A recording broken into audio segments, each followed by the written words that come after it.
everybody. This is a dragon. Let's do this. What we're going to do tonight, welcome everyone. What we're going to do is talk about a dragon, and we're going to talk about Apollyon. We're going to talk about the Tower of Babel, and we're going to talk about Nimrod, and we're going to talk about space exploration. And I want it to be real. I want it to be real. I don't care what you believe. I want people to realize that they're just doing the Tower of Babel. Let's check this video out here. And the whole earth was of one language and of one speech. And it came to pass, as they journeyed from the east, that they found a plain in the land of Shinar, and they dwelt there. And they said one to another, Go to, let us make brick, and burn them thoroughly. And they had brick for stone, and slime had they for mortar. And they said, Go to, let us build us a city and a tower, whose top may reach unto heaven. And let us make us a name, lest we be scattered abroad upon the face of the whole earth. And the Lord came down to see the city and the tower which the children of men builded. And the Lord said, Behold, the people is one, and they have all one language, and this they begin to do. And now nothing will be restrained from them which they have imagined to do. Go to, let us go down, and there confound their language, that they may not understand one another's speech. So the Lord scattered them abroad from thence upon the face of all the earth. And they left off to build the city. Therefore is the name of it called Babel, because the Lord did there confound the language of all the earth, and from thence did the Lord scatter them abroad upon the face of all the earth.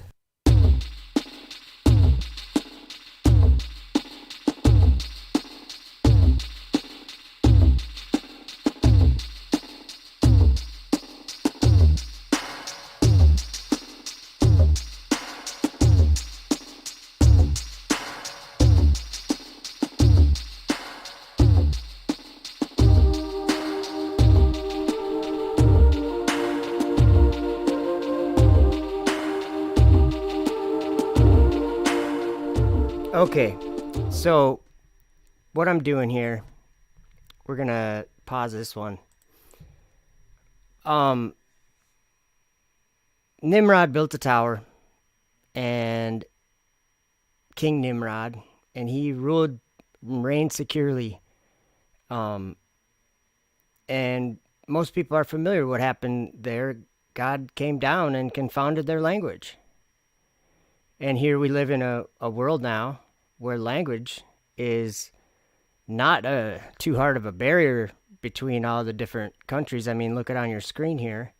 Let me just show you. Let's just play this video for a little bit, I guess. I want to talk about Apollyon, and then I want to talk about the Apollo missions to the moon, okay? This is new stuff. This is very recent stuff, not very old. I mean, we're going to go back to 1969 and that time right after this. Let's listen to what she's going to say here.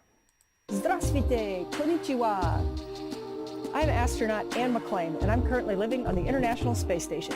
And today, I want to talk to you about languages. See you next time. Goodbye, do svidaniya, and sayonara. Isn't that interesting? There's one place in the world, or one effort in the world, I should say, where everybody agrees. Everybody can get along. Everybody unites. It happens to be the space station. And maybe Antarctica. Someone could bring up that and argue. But here's an important thing. Let's go back to 1969, and even keeping in mind before that, it wasn't it was only 120 years ago that men achieved flight. Just think about that. About 120 years. And now we have all only been here a certain amount of years. And so everything in this world that existed, I mean, airplanes. Just think about airplanes. Every time I see a airplane in the sky, I'm like, wow, it's crazy what we've done. I work south of Minneapolis sometimes, and so I see jets coming in and out of the airport. And it's insane how big those things are, and how it's just a huge project that men have done there. But I don't think that's a problem for God. I don't think he cares if we're cruising around in the air. And I'm being specific, saying in the air, okay? I don't think God gave us dominion of anything more than the air or the things that are in the air. But Apollo, I want to talk about the book of Revelation. I want to talk about the dragon. I want to talk about the beast. And I want to show you how I get there. Okay, so we're going to go back to 1969 or that era, and we're going to kind of work our way up to the time we're in right now and see if we can't look at it from a different point of view. And I hope you understand what I mean. You'll see here. So let's watch this. During the space age, we have increased the knowledge of our universe 1,000-fold. But thou, O Daniel, shut up the words and seal the book, even to the time of the end. Many shall run to and fro, and knowledge shall be increased. And for people all over the world, I am sure that they too join with Americans in recognizing what an immense feat this is. Apollyon. Because of what you have done, the heavens have become a part of man's world. Apollyon. And as you talk to us from the sea of tranquility, it inspires us to redouble our efforts to bring peace and tranquility to earth. For when they shall say, peace and safety, then sudden destruction cometh upon them, as travail upon a woman with child, and they shall not escape.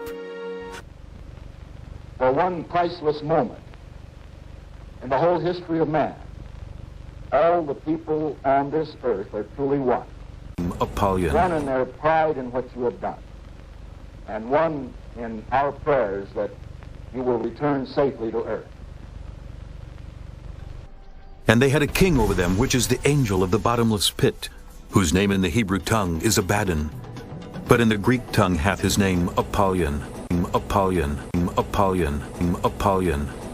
I look back on those days now of landing on the moon, and I try and put myself in the position of the historians, maybe even off into the future, that look back and see that it was an international challenge and response that prompted the president to chart a course for this nation to go there. And but getting to some specifics, I'm aghast that just almost exactly 6 years to the day after we left the Earth to go to the moon and land, we launched a mission that in essence gave the Soviets the ability to say that they're equal to us technically, and then we proceeded in the next 6 years not to even fly one human in space. And I think it's going to be inconceivable when future historians look back and see that what a tremendous capability was put together by one nation, and then it was sort of set aside and laid to rest. And reminding us once again of the power and consequence of celestial extracurricular activities. Apollyon.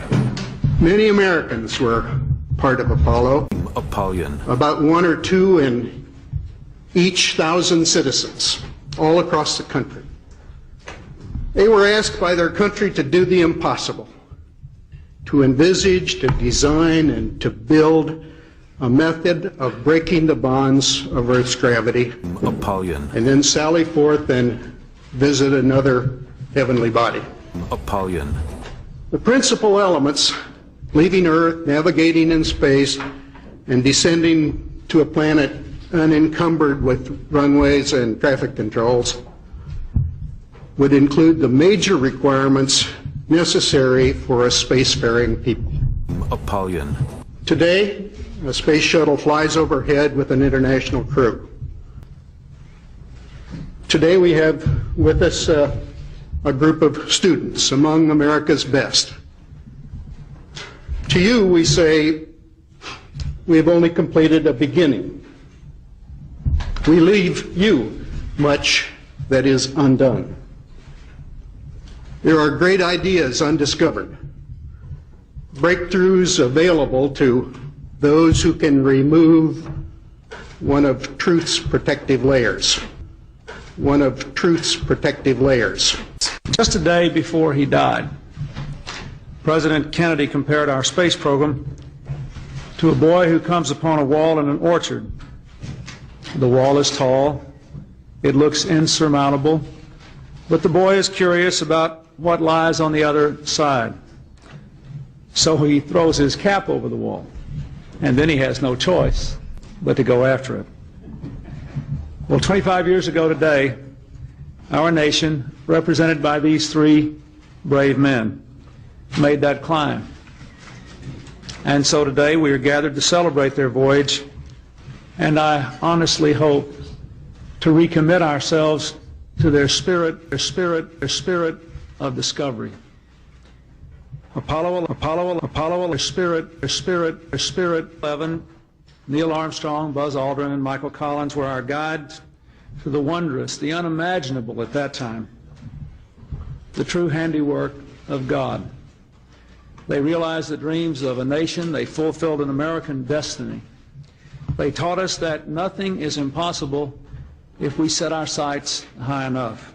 And the Lord said, "Behold, the people is one, and they have all one language, and this they begin to do. And now nothing will be restrained from them, which they have imagined to do." Today we're honored to have them and all the other Apollo astronauts who are here with us. For every American who followed your journey, especially for those of us who were young on that fateful day 25 years ago, and for the young Americans who still dream dreams of a future in space, we thank you all. Looking back on that mission, one thing is clear that we ought to remember today. It wasn't easy. The ship to the heavens measured just 13 feet in diameter. Then I turned and lifted up mine eyes and looked, and behold, a flying roll. And he said unto me, What seest thou? And I answered, I see a flying roll. The length thereof is 20 cubits, and the breadth thereof 10 cubits. Then said he unto me, This is the curse that goeth forth over the face of the whole earth. For every one that stealeth shall be cut off, as on this side according to it. And every one that sweareth shall be cut off, as on that side according to it. I will bring it forth, saith the Lord of hosts. And it shall enter into the house of the thief, and into the house of him that sweareth falsely by my name. And it shall remain in the midst of his house, and shall consume it with the timber thereof, and the stones thereof. The destination was 3 days and a world away. On the third day, as the tiny module descended to the moon, it came dangerously close to a crash landing. That happens around here all the time. But Neil Armstrong took over the controls from the computer and landed safely. Man had not been rendered obsolete by the mechanical, and that hasn't happened yet. Not long after that, when he stepped on the moon, Mr. Armstrong marked the outer limit of the human experiment with those simple words, one small step for man, one giant leap for mankind. Apollyon. These men and the other astronauts who came before and after have helped us to step into another world right here on Earth. They've shown us that we can harness the technology of space in areas from the economy to the environment to education to information and technology. The products and knowledge that grew out of our space missions has changed our way of life forever and for the better. Apollyon. And in our quest, we have relearned a sense of confidence that has always been an essential ingredient of our American dream. Today, that journey continues. Our commitment to the space program is strong and unwavering. The best way to honor these men and all the others who have helped us so much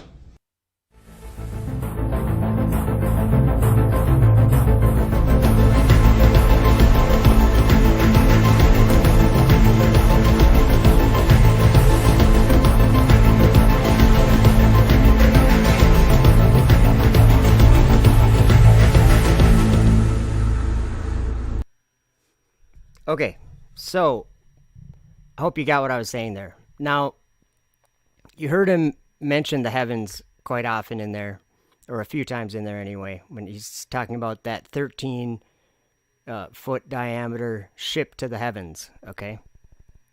Now, I want to consider these things like kind of carefully. The heavens, for men to try to go up to the heavens and whatever they're doing to try to go up there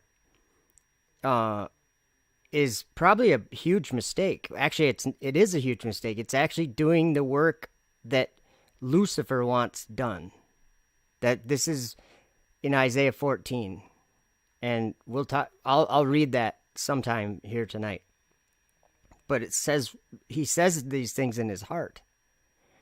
Actually, right now I'm going to read it. Okay, this video, I titled it "Nimrod Built a Second Tower." Okay, remember back in the land of Shinar, Nimrod built the Tower of Babel. And then God came down and saw what they were doing. And we know the story. Well, Nimrod did build a second tower. And it reaches much higher than the tower he built in the land of Shinar. Much higher. But he didn't build it himself. He needed help to do it. So let me introduce you to Apollyon, the angel from the bottomless pit. He has actually been a king in this world since NASA and JFK thought they were given a golden key into the unexplored universe. You heard what Bill Clinton was saying. Okay, just the things that they're talking about are, they think it's an accomplishment because they don't believe, and this is why it's important, to me anyway, it's important, biblical creation. I don't believe in a globe at all. And people always ask me if I believe in space. I don't believe in space. I believe in the same thing that NASA describes and like all the people describe. That is a place. It's called darkness. It's very simple. Outer darkness. There's many different names that I've read that it's been called. Outer darkness. Where there will be weeping and gnashing of teeth. I'll show you a video later, guys. I have to find it. But I'll show you a video of I don't know what it is, but it's a video that was taken from the space shuttle while it was in orbit. And something fell off the shuttle. And, you know, I might as well grab it right now and show it to you. But I don't want to lose my... I want to stay back in those Apollo days. So, you know what? I will. We'll stay in those Apollo days. And you got to realize, too, that this was something that was newly discovered. The idea of orbiting. Okay, and I guess I didn't read the rest of this. I said, allow me to show you the world we live in today from the point of view of someone who hasn't known about flying or orbiting or any of the many things that we've invented in the more recent past. There is a second tower that Nimrod has constructed. It's called space exploration.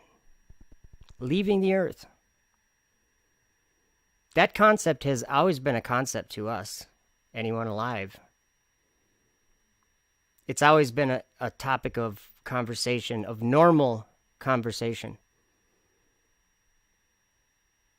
Grace Faith Winsome says, I believe in biblical Earth. Me too. And that's why it's so important, because none of this came up in my understanding until I believed that it's literally what the Bible says. There's a firmament, and I understand the firmament may be different than some other people. But all I know is that there's things in the firmament, and they're called the sun, moon, stars, planets, wandering stars, whatever you want to call them. But there's things in the firmament. And if you ever take the time to look up at the actual sky, which I've found that most people on YouTube don't seem to have any ability to do that. Some do, but most really don't look up at the sky ever. I'm not saying to like gaze at it.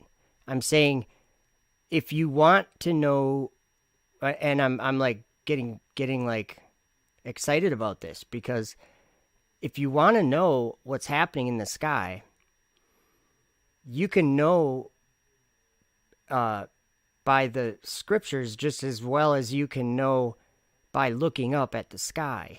They match. You know, there's a war in heaven right now. And there's these angels that are holding back these four winds. It's a long story, but it's not. But it started in this Apollo era. This idea, it was not a thing until now. And it happens to be that someone like a higher power, like God, who created men on the earth. He created the earth and the men on it. He created this whole situation for us, or however you want to look at it. But that God can go down, or I don't know how he does it specifically, well, many different ways. But he can show people by an angel, he can show them the future until the end. And he does it. And then they write it down. And we have those words that they wrote down. And you don't have to say, did God write it? You should know what it is. It's men who penned the letters of man's language, but the letters, like a pile of letters, you know, the alphabet, it doesn't work to describe what the Spirit of God showed those men. Obviously, all the prophets agreed to these strange things that we know nothing about. They all agree on it, and they're very, very clear about some of those things. I mean, I don't know if you saw during that video, there was a woman reading Zechariah chapter 5, I think. That's a crazy chapter. Zechariah, the angel or whoever he was with, asked him what he saw, and he said he saw a flying roll, and he even gave the size of it. And the angel said, this is the curse that goes forth over the face of the whole earth. Okay, what those words mean is that he saw something that looked like a scroll or a roll or whatever, and it was flying, and it was some measurable size. And I think it's just important that we realize that the angel said that that's the curse that goes over the face of the earth, over the whole earth. Okay, if an angel was going to tell you what orbiting or whatever the things, like the space station, the light in the sky, whatever you want to call it, or whatever you believe, we all know what I'm talking about, that specific light in the sky that moves at that certain speed that's predictable, and I've got it filmed, that one. Sorry, I keep talking, but it's important, I think. But this is the video we're going to be watching. What was the world thinking? But I'm going to pause it. Now, yeah, maybe I should just let this play. I want to stay in those Apollo days because this is when it started. So let me hit, sorry. I hoped I just didn't hit the wrong button. Okay, let's do this. I'll shut up for a minute and then this is only 4 minutes and 53 seconds of craziness, and then I'm going to be right back. Welcome, everyone. Thank you for stopping by, and I hope you stick around. I want to keep it very interesting, but it might get a little bit long. But there's a lot of stuff that I think we just need to realize this stuff. The truth that I see, you guys know, if you've been here, you know that what I say is that it didn't come from me. I can't explain without the help of the understanding that I have and believe in that the Bible gave me. I couldn't explain how my life has changed, except that I know who it is because of the Bible. The Bible explains it. The Bible tells of it before it happened. And you know how he does that? Think about this. He showed those prophets these beasts, right? Well, if we pay attention, like Daniel, he showed Daniel 4 beasts. The first one had wings, guys. Wings. Think about the shuttle.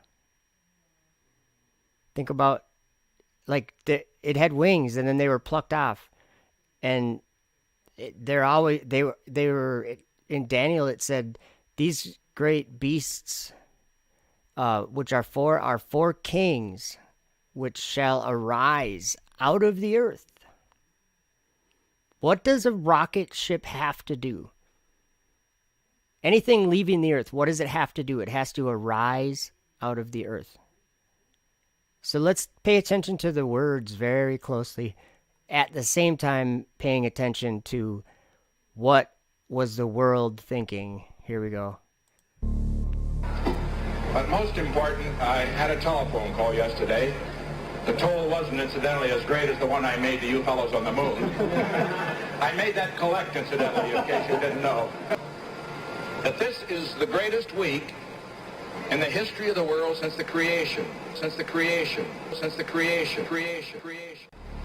Because as a result of what happened in this week, the world is bigger infinitely. The world is bigger infinitely. And also, as I'm going to find on this trip around the world, and as Secretary Rogers will find as he covers the other countries. I just have to play that again. So here's what I want to do. I want to focus on not focusing on, be sure to not focus on, oh, this is fake or this is real. Okay. That's going to get in the way of understanding what I'm talking about. It doesn't matter if it's fake or real. This happened, okay? In history, it happened, I'm saying. Everyone that's not newly changed believes that this happened. And you yourself believed that it happened. Something may have happened to you in recent years, and this is very important. Something may have happened to you in recent years where you became very much the same that happened to me, where you can see through it. You know that it's not part of what God... It's not part of what God... It's not part of the story. This is the bad part of the story. They're not supposed to do this. But don't focus on whether space is fake or real. Just understand that this is what the world believes. This is what everyone believes. And I want, what in the world? Sorry, guys. Captain Caveman, what, you got 2 accounts now? You got the capital letters and the non-capital letters, or what? You got to answer that question before I give you a wrench. Okay. So this whole idea of leaving Earth, not good. Ascending into heaven, not good. Very much end of the world things. So I'm going to go back a little. I want you to just understand that this was the President of the United States saying these things. Oh, and it is kind of funny because he does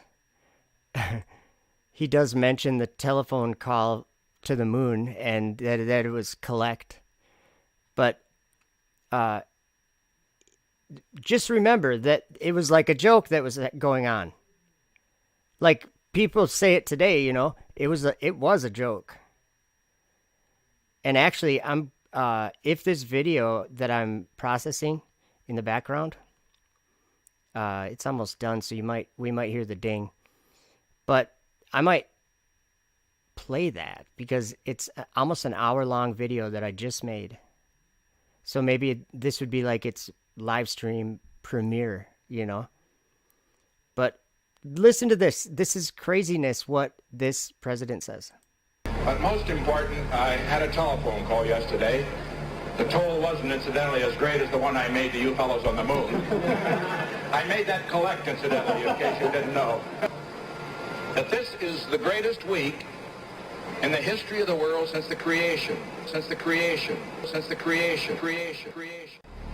Because as a result of what happened in this week, the world is bigger infinitely. The world is bigger infinitely. And also, as I'm going to find on this trip around the world, and as Secretary Rogers will find as he covers the other countries in Asia, as a result of what you've done, the world's never been closer together before. The world's never been closer together before. And we just thank you for that. And I only hope that all of us in government, all of us in America, that as a result of what you've done, we can do our job a little better. We can reach for the stars. We can reach for the stars just as you have reached so far from the stars. We don't want to hold you any longer. Anybody have a last word? How about promotions? Do you think we could arrange something? Well, we're just pleased to be back and very honored that you were so kind as to come out here and welcome us back. And we look forward to getting out of this quarantine and talking without having glass between us. And incidentally, the speeches that you have to make at this dinner can be very short. And if you want to say fantastic or beautiful, that's all right with us. Don't try to think of any new adjectives. They've all been said. And now I think, incidentally, that all of us the millions that are seeing us on television now, seeing you, would feel as I do that, in a sense, our prayers have been answered. And I think it would be very appropriate if Chaplain Pirto, the chaplain of this ship, were to offer a prayer of thanksgiving. Okay, if you just heard what he said, let me just present to you the most contradictory thing that's ever going to happen, okay? They just went and ascended into heaven, or whatever they think they ascended into heaven. They ascended into darkness, but that's a whole nother topic. A whole nother? It bothers me when I say a whole nother. And it's another whole story. It's an entire story that's not related. Okay, never mind. I'm gonna stop. My vocabulary is the worst. But they're about to pray and thank God for the safety of that dangerous travel. And this is the president. Okay, do you guys get what I'm saying? God came down and confounded our language because they built a tower. It was their attitude. It was their intention to climb up to heaven and fight against God. How many people in this world laugh at the idea of God? Well, there's been some polls that I've been a part of that I've ended up on, you know, and there's polls on YouTube chats. I've seen them about whether there's a God or not, and it's actually quite interesting. And of course, the channels that are putting that in a poll, there's that video The channels that are putting that in a poll are more likely to have people atheists or whatever.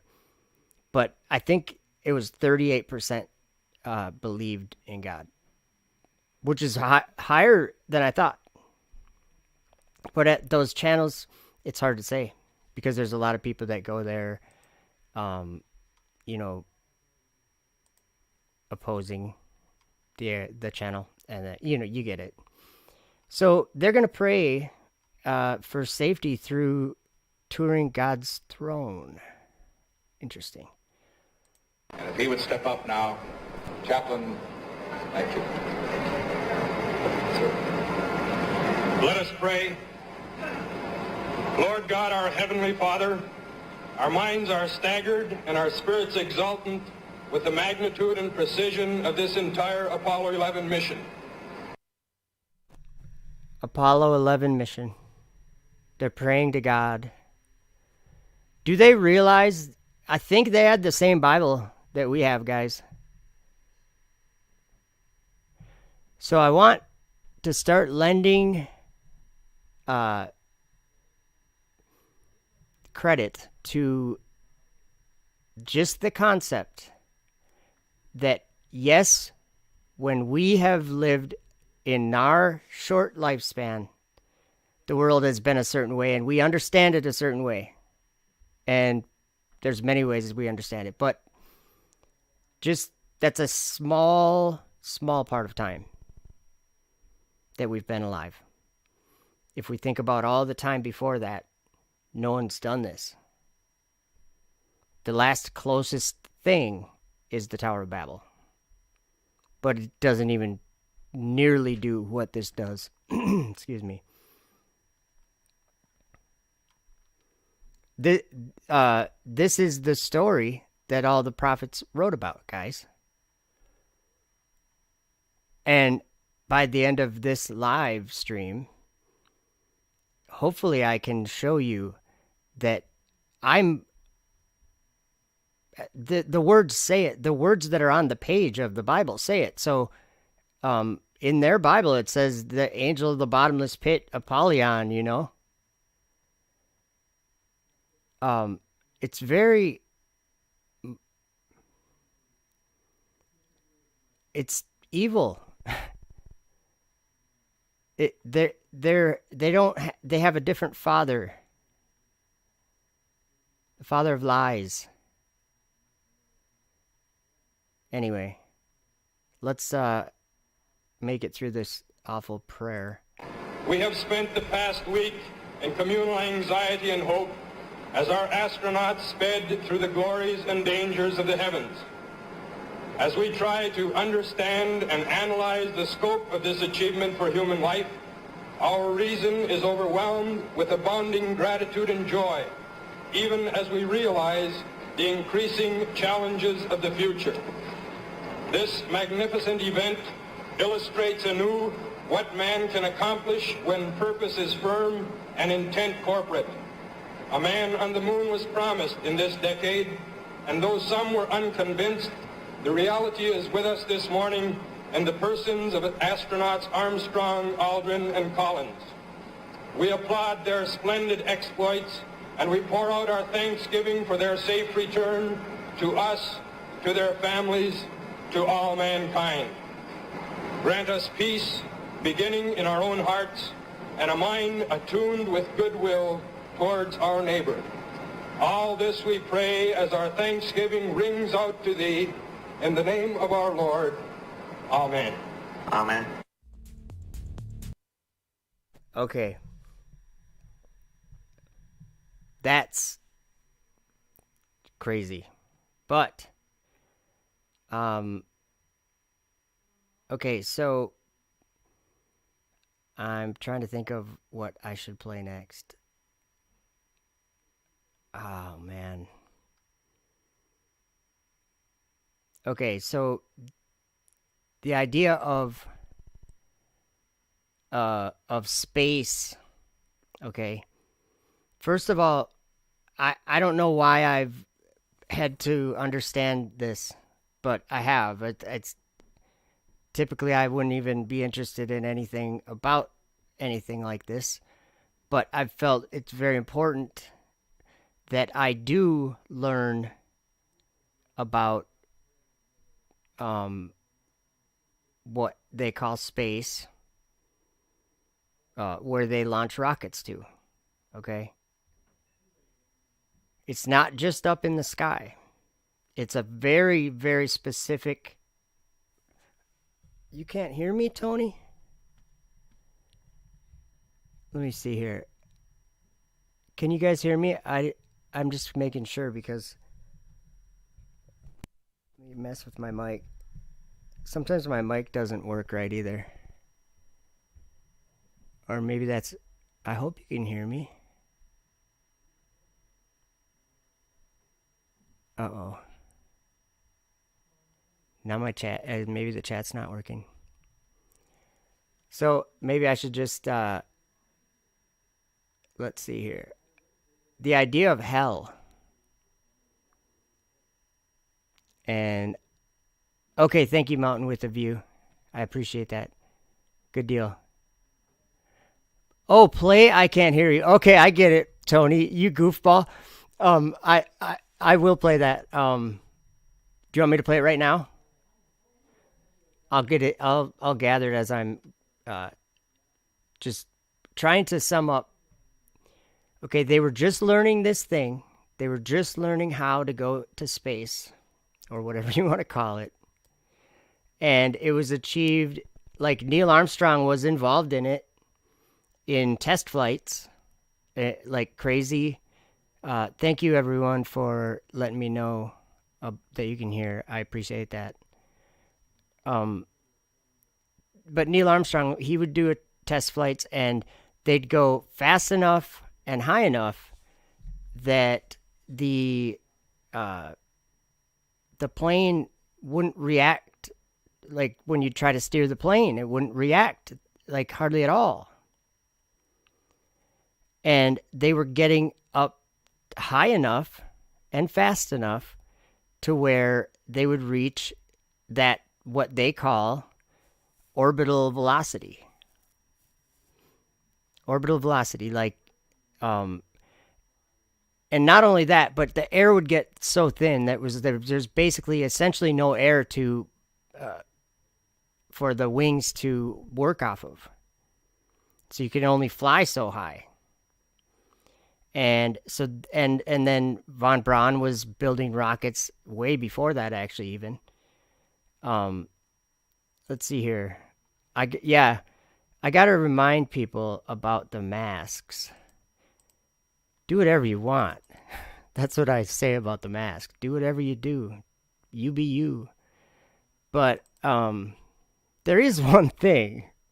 I'm getting it, Tony. I'm still trying to find it. There is one thing. When you're wearing the mask, I don't know. I can't find it, Tony. I was going to be smooth and just play it, but I don't know where it is. Oh, maybe I do know where it is. So yeah, this channel has no opinion about the mask, about you wearing a mask or not wearing a mask, but it's an insinuated opinion. It coming to this channel, you just know what I think about masks, and that, so I don't even have to say it. Isn't that great? That's one nice thing about, words. You don't always have to speak with words. You can think that masks are the best thing. Or you can think. Because I really don't have too much of an opinion. I'm just talking about it while I'm trying to find the video. And I don't know if I named it that, Tony. Did I maybe name it something else? No, I know I named it that. I named it I Can't Hear You. Okay, let me find it. Sorry, guys. You know what I'm going to do? Whoops. I'm going to play. I don't know what we're going to get ourselves into. I better not play it because I think there's music. But, okay.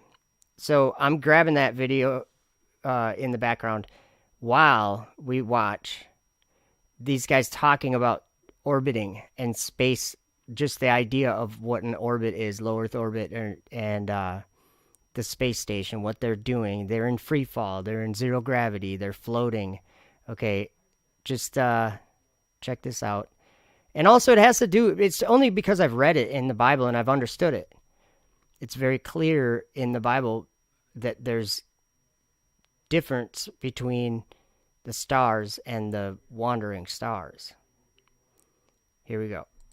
The weird part about it is space is so incredibly black, so incredibly dark. It's a bottomless pit of deep black, almost so deep it almost has a texture when you look at it. Wandering stars, to whom is reserved the blackness of darkness forever.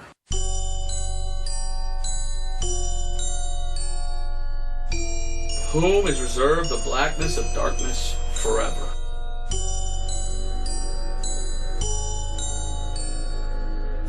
The blackness of darkness forever. Well, I believe he's clearly talking about hell.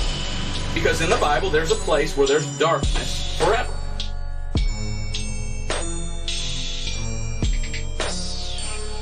And it's called hell in the lake of fire. Okay, so do you get that? That was Robert Breaker telling you about a place of darkness forever called hell. It's because it's in the Bible. It's not because Robert Breaker says the same thing I say. It's because it's in the Bible, and we're just saying what it says in the Bible. Or like we're just giving you our understanding of it. There is a place of darkness in the Bible. Jesus cast evil spirits into outer darkness, where there be weeping and gnashing of teeth. The deep, okay, it's a place of darkness, and it is not beneath the earth like in some cavern. It's not a physical place. There might be physical things there that shouldn't be there. Physical things defiling or I should say, not only physical, but let's say, what's the word that it uses? Corruptible and incorruptible. There's corruptible things being put in an incorruptible place and defiling it. And that's what this is all about. But Tony, here you go. This video, I like this video. I forgot about this video. I played it a few times. But yeah, I think you might like this video. It's a good break. This is a nice break in our intense space journey. Okay. Oh, it's because I'm distanced from you. You'd probably have a hard time hearing from me right now. Should I have a mask on and that be muffled? Mr. President, You're going to have to take that off, please. You're very muffled, so if you would take it off, it would be a lot easier. Okay. I can't hear you. Hello,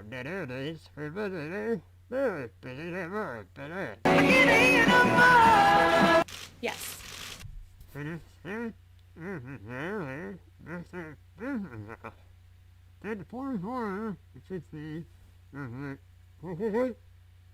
I can't hear you.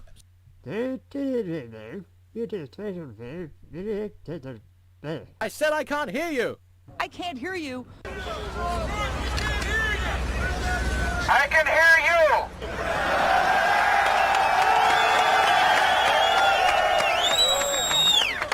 I can't hear you. You're very muffled. I can't hear you. I can't hear you. I can't hear you. I can't hear you.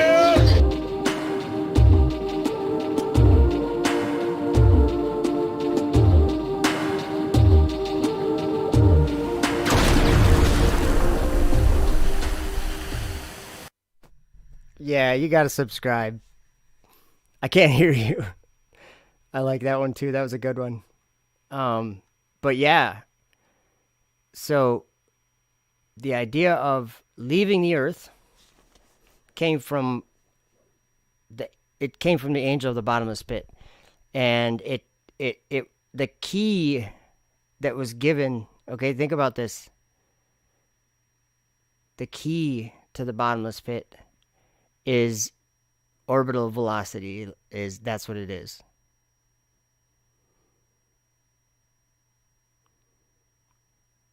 The bottomless pit, a place where there's nothing, the deep. Maybe we could look at that word. I'll do that in another video. That word deep, I think that it is used right in the beginning of the Bible. Darkness was upon the face of the deep. That word deep right there is deep sea, abyss. There's an abyss above the earth. Just ask NASA. They have astronauts free falling in 0G there 24/7. It's the end of the world, guys. And that's exactly what this video is about. People aren't realizing this.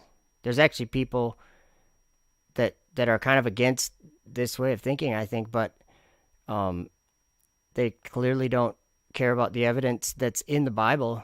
The words in the Bible describe this. Dr. Gene Kim.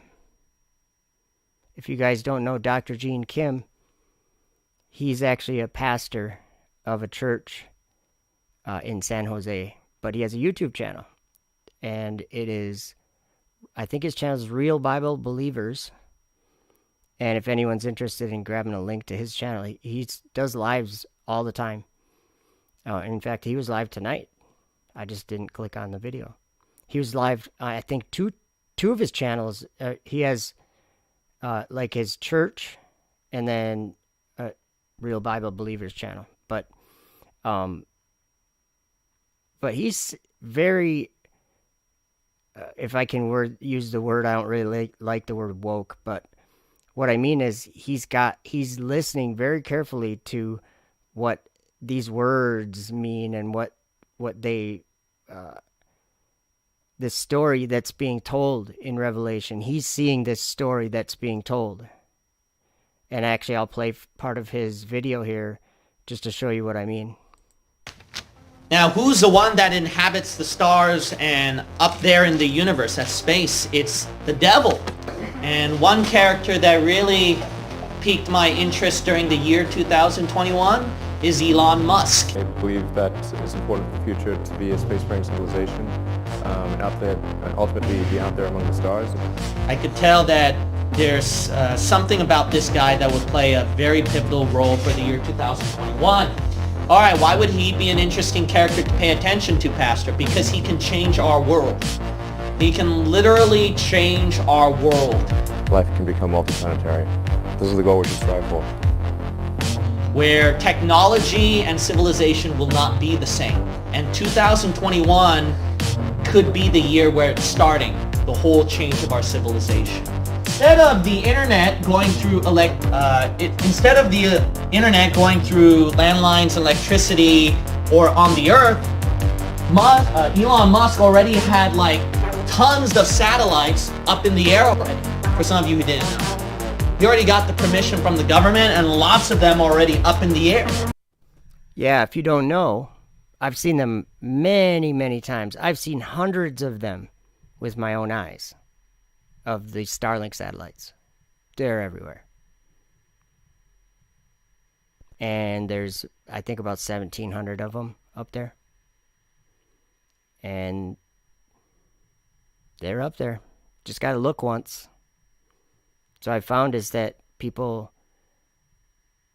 don't understand that that's a real sky and there's a real thing happening there. And it's not outer space. It's not anything like that. See, if you go up, you ascend, you go up and into heaven. I mean, into the firmament. But there's more to it than just going up. There's several mentions of the firmament itself being a prison, or having a prison in it, I should say. Not the whole thing being a prison, but the firmament. Isaiah, son of Amos, had a vision, and he went up through the firmament, and on his way up there, he said he saw in the firmament, he saw Samuel and his hosts and the angels of Satan were fighting one another in the firmament. And think about Revelation. Where is he cast out from? Revelation 12. He was cast out into the earth. And his angels were cast out with him. Out of heaven. They were up in the sky. Doesn't mean they were up and where God is or something. But they were in the heavenly realm. They were in the celestial realm where the sun, moon, and stars are. It is not a realm like the earth. It has no air. It's a place of nothing. Because it's not really a place. But men have strong delusion from God has been sent. And I think it's Apollyon that brought that. And if all of them are up in the air around the world, if you hook up your internet to that, then guess what? It'll be much, much more fast. Satellites. Now, who's the one that inhabits the stars and up there in the universe, that space? It's the devil. It's Satan. And he will have a play during the timeline of the tribulation. He's going to have war. There's going to be Star Wars up there. Revelation chapter 12. We're going to see verse 7. And there was war in heaven. Michael and his angels fought against the dragon. And the dragon fought and his angels.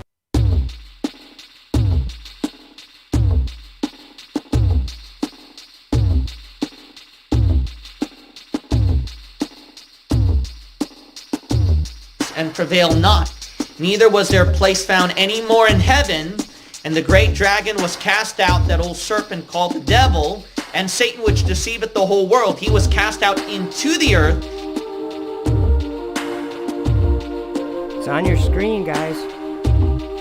I'm not making it up. It's straight there.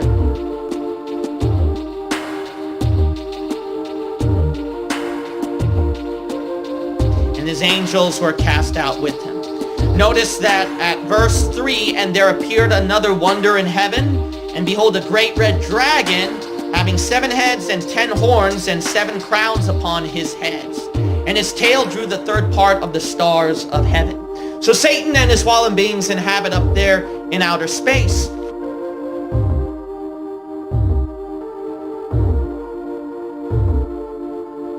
But remember, the Bible says he's the prince of the power of the air.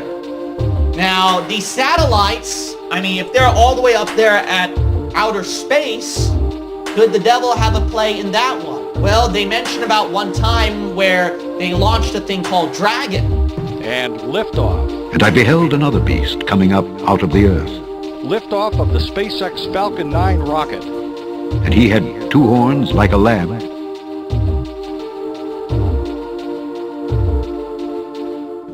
And he spake as a dragon.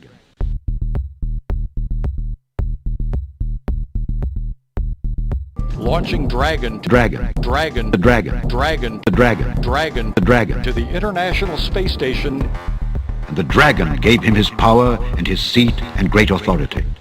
Dragon blasted to space. The dragon. Dragon is expected to stay attached to the space station until October 28th. And they worshipped the dragon which gave power unto the beast. Dragon is currently the only craft capable of returning a significant amount of supplies from the station. Which is very interesting. That name, Dragon.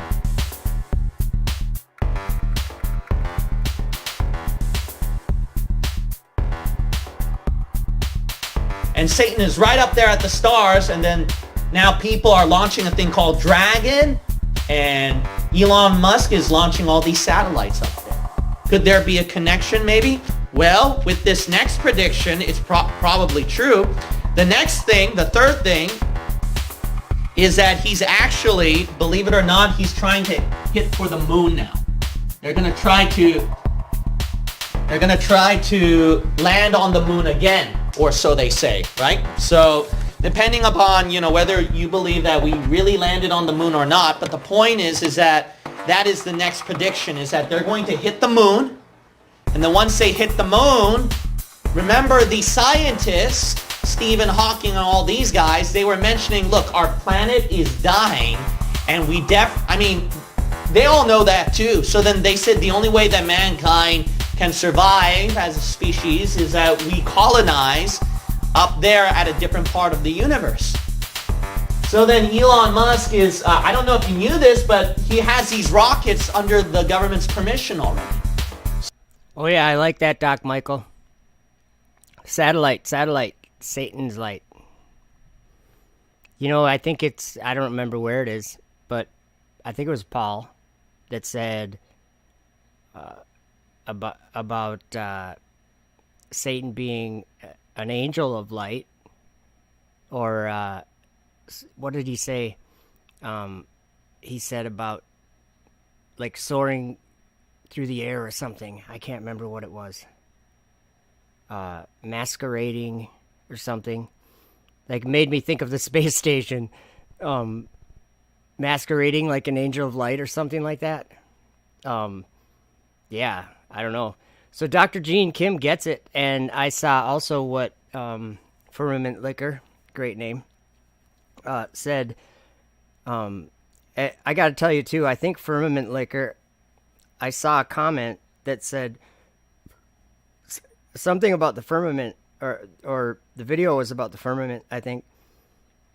And Firmament Liquor said, "It sounds delicious."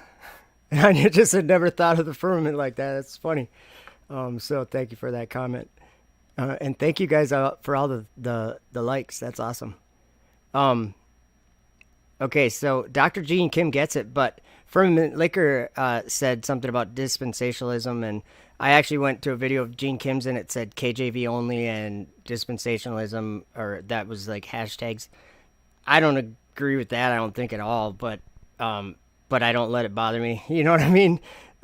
If he's doing some preaching about dispensationalism, I'll probably be on a different channel. So, but yeah, he does talk about that once in a while, and then I think he is a KJV only. I'm not a KJV only. I think the Word of God is not KJV only, but that's just me. Doesn't mean that I can't learn a lot from him. And you know what I'm saying? That guy, I just watched a video from him that Thomas Morgan sent me. And I just watched it, or not, when I say watched it, I mean listened to it, like while I was working. And it was good. He was talking about the Tower of Babel too, actually. It was great.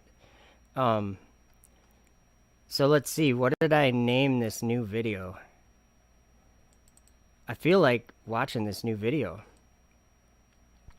because I hope there's not a ton of repeats in it. There might be some repeats going on because I think I just played quite a few of the videos. Let's talk about the dragon and the beast. Yeah, it's right here. Okay, and I want to be sort of towards the beginning of this. I want people to understand that this dragon is Satan. Okay? We live in a world that's physical, and like, I don't know what you're thinking, but I'm not expecting to see Satan with some red devil with horns or whatever portrayal like that. This is a deception that deceived the whole world.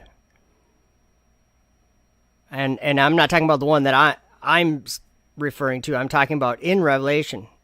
So, and I think that this is that one. Well, that's what I would say. This is that story that happens in Revelation. But either way, the story in Revelation, the whole world gets deceived. Okay? And it just so happens that in the story of our world, many of us, not very many of us, but so many of us see through some of these stories that I've been talking about tonight, and we understand that that's not part of what God created man on the earth for. Like, it's beyond our boundary that God gave us. It's not only beyond it, it brings the destruction of the earth as we know it. I mean, I don't know what that looks like. Enoch saw it in a vision, and he said the heavens fell to the earth and were born, or yeah, the heavens were born off and fell to the earth, something like that. And the earth was consumed in a great abyss, and the trees were broken off at their stems, and Enoch said it looked like that. I don't know what it looks like, but that destruction comes, and there's the interesting thing is that there's a new heaven and a new earth. And I think that it's not a switch like we would expect on a movie. It actually is a switch that, the way I see it, it's a switch that happens through the last 7 years of my life. So far, whatever. That's just me. But we might skip some of these videos in this. If we've already watched them, I'm just going to skip right past them, and I'll talk while I skip it. So let's check out this video. This is brand new, and I just made it. It is mostly stuff. It's all, actually, I don't remember exactly what's in it, but I think it's all videos that I have uploaded on my channel. But there's some editing that I did to them, so I can't really say that they're exactly videos that are on my channel. So how does it feel to ride in a dragon on top of the beast named Falcon 9? Yeah, wow. I tell you, I don't know if there's words really to properly describe what that felt like. You talk about sitting on a dragon on top of the beast, and it definitely was. You knew you were going somewhere, and this one was a little bit longer, so we actually had to live in dragon for quite a while. Ride in a dragon on top of the beast named Falcon 9. And I beheld another beast coming up out of the earth, and he had 2 horns like a lamb, and he spake as a dragon. Sitting on a dragon on top of the beast. Yeah, wow.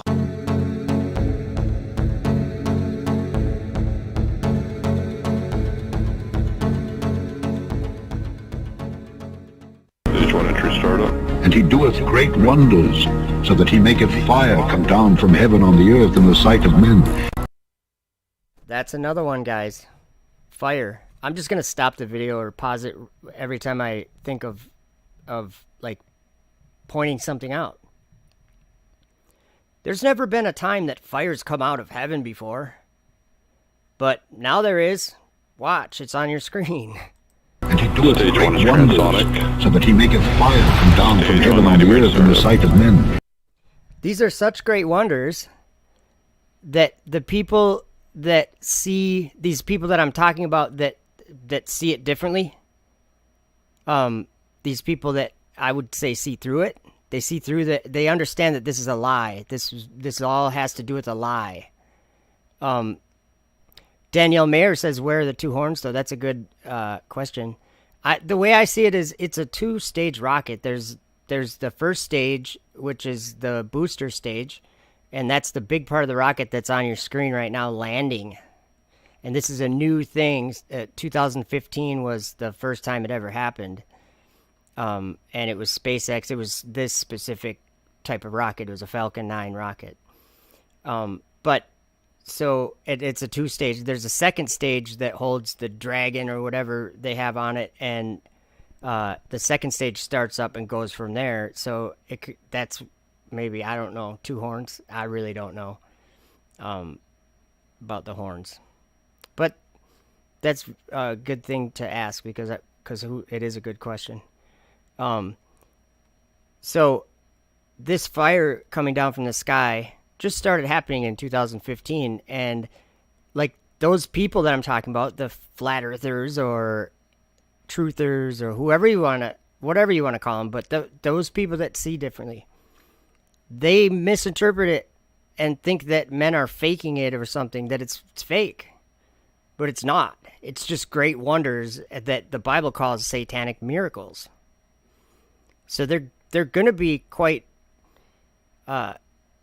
miraculous looking. And I mean, even every scientist or whatever, everybody that sees this is like, what? That's impossible. Everybody. Michelle Thaller made a video about it. Now you see them landing, she said. She works at NASA, so she sees it all the time. That's what she said. I have a video about it somewhere. Fire come down from heaven on the earth. Stage 1 landing leg deployed. Fire come down from heaven on the earth.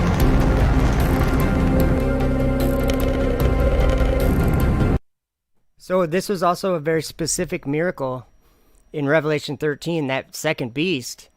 It was the act of making fire come down from heaven on the earth that he used to deceive the world.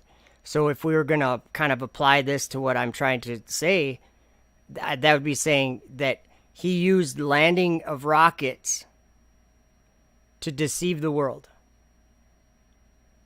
And it says, let me pull that up. Let me pull that up. Or maybe I can pull it out of my brain.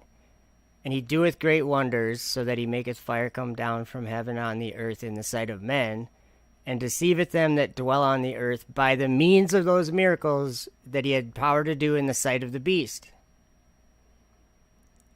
And then it continues on, where it would actually, if we continued the conversation for the next verses, it goes into crazy town. People just wouldn't believe what I believe. People would be like, that's crazy.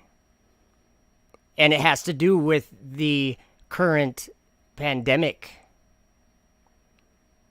I get the idea that this came because of what's on your screen right now. And I can understand the specific reason how. And it's all has to do with the four winds of heaven. The four winds that are holding back the four angels that are holding back the winds from hurting the earth. We're reaching a breaking point, and it's written in the Bible that we're reaching a breaking point. Like, just listen to what this... I don't really have to, like, say these things again about the fire, but really, like, what time are we in? And he doeth great wonders, so that he maketh fire come down from heaven on the earth in the sight of men. And he doeth great wonders, so that he maketh fire come down from heaven on the earth in the sight of men. Fire come down from heaven on the earth. Stage 1 landing leg deploy. Fire come down from heaven on the earth.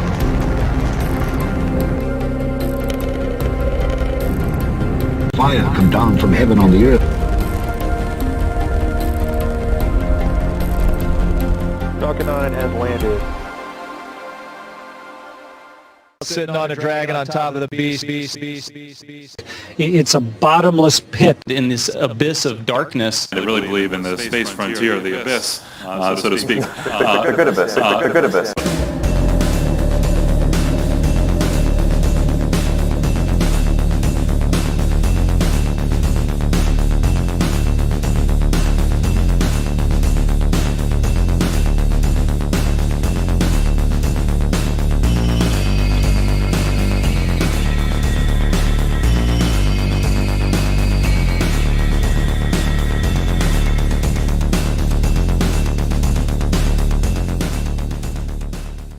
This is the only place that humans have outside of planet Earth where humans can live. And if you like, down there on Earth, you can actually see it with your naked eye. You just go to the ISS website and it tells you when to see us. You can look up in the sky and you will see this bright little star moving over the sky. Enoch chapter 18 verse... Okay, so I'm going to mark where we are in this video. And I'm going to show you what he said you can just look up to see.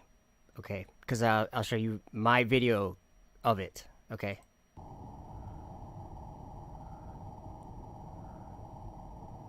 This is the space station. And what color is it, guys?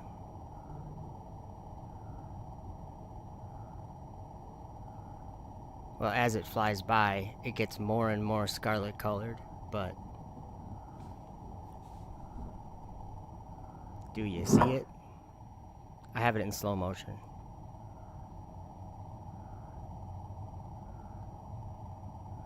That's the space station. No, see, Cheyenne says nothing but liars. But who are you talking about? Who is lying? Who is lying? See, that's the actually kind of a specific thing. Like, accusing someone of lying doesn't mean they're lying. And you have to consider that, well, first of all, you have to look up at the sky to know that like, if I didn't have my camera focused on this, I wouldn't see it. I wouldn't know. And I'm not saying I know by seeing it, but you know that something's up there. And you know that if you look up, you'll see Starlink satellites all the time. All the time. And that's one thing that it would be hard to call them liars when you see, like, when you see the Starlink, especially after they're just launched. Eric Dunaway says NASA in Hebrew means to deceive, and it also means to lift up. Interesting, huh? And I get it, Cheyenne. I totally get it. NASA lies, and they do. But if we get specific, though, it really does. It is important. The people at NASA that work real hard. There's a guy that comes here to this channel named Larryology, and he said he has a friend that just got a job at SpaceX building rockets, and they do, and they launch them. I should be playing this video in the background. This is a rocket that they're working on. Do you see the guys there? It's very large. And I know this is SpaceX, but NASA is they do the same thing. They want to ascend into heaven. They do the same thing that Lucifer wants to do. Lucifer says in his heart, I will ascend into heaven. I will exalt my throne above the stars of God. Well, NASA, they call the space station their palace in the sky. They've made a mark in the heavens. That's NASA says that. We heard the presidents talking about the heavens and going there. This is the greatest day since the day of creation. Okay? We can think beyond this way of thinking. If you believe that the heavens are some universe of literal darkness, that's not the heavens. It's in the heavens. But there's a place of darkness in the Bible. It's not a good place. And like, these prophets get so specific that I can even tell you what the cause of the lake of fire. You guys have heard of the lake of fire? It's not even right now it's a lake of darkness, but I think it's also a lake of fire, but it gets ignited. It becomes a lake of fire. And it's because the angels are ascending and descending in and out of those waters. Heaven has waters. There's waters above. There's a sea of glass with a throne above it. Now that's what I believe, because that's the story that's in the Bible. John gave it. He said he was taken into heaven. There was a door that opened. Have you guys ever looked up at the sky and seen a door open? Wouldn't that be cool? But there is a door there. I don't know where. What I'm saying is, the place that we understand to be a universe of vast, empty space, it is not. It's a place of darkness where Paul wrote the vision of St. Paul. He wrote that he was the angel that was taking him up, told him to look back on the earth from the firmament. He was going up through the firmament or whatever. And the angel told him to look back on the earth. And Paul wrote down what he saw. He looked back. Or no, it was when they went into the first heaven or something, or whatever it is. The layer above the firmament. He said he looked back upon the firmament, and he saw in the same place. You know what? Okay, I remember where we are in the video, but I want to play what Paul wrote, because I wrote it, or I have a video of it, and I really want to play that. I want you guys to hear what Paul wrote was in the firmament, because I'm just going to read it from his book or whatever, the vision of St. Paul, the apocalypse of St. Paul, maybe it's called. Where is it here? We have the firmament. Oh, it's in the firmament. Where is that? I don't know where it went, guys. I got one other place to look. It's important, I think. I mean, I think that's how the that's the word of God. When we learn from it, things that it doesn't really, it's hard to describe how we learn it. It's very hard to describe that. I'm just looking for that one. It was called In the Firmament, right? I have way too many videos, you guys. Firmament breach. Let's see. Oh, I'm sure it's right here. One more place to look. Yeah, I know it's not in here, is it? You guys, I've lost my brain. But yeah, so they're going to launch that in January now, I guess. That rocket that's on your screen. It's like, it's kind of like two stages itself. Like there's see the big claws or the big whatever. Claws. I think, what do they call them? Grid fins, they call them. Okay, I'm looking again. One more place.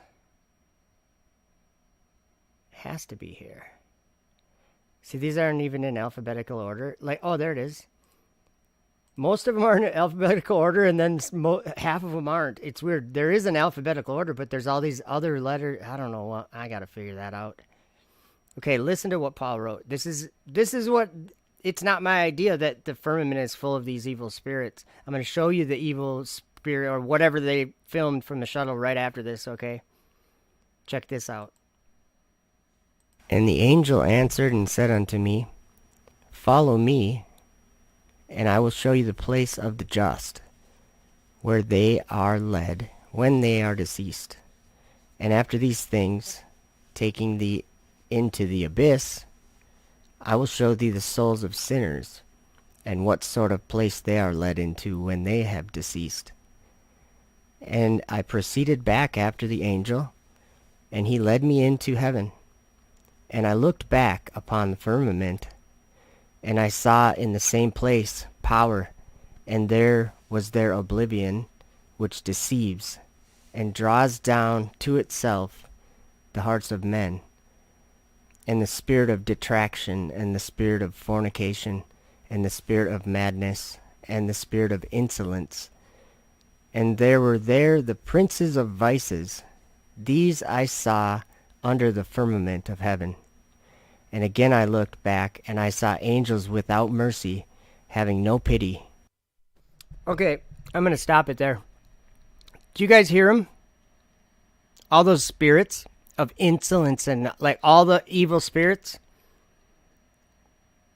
That's what he saw under the firmament of the heaven. In the air of the underworld. You guys got to think about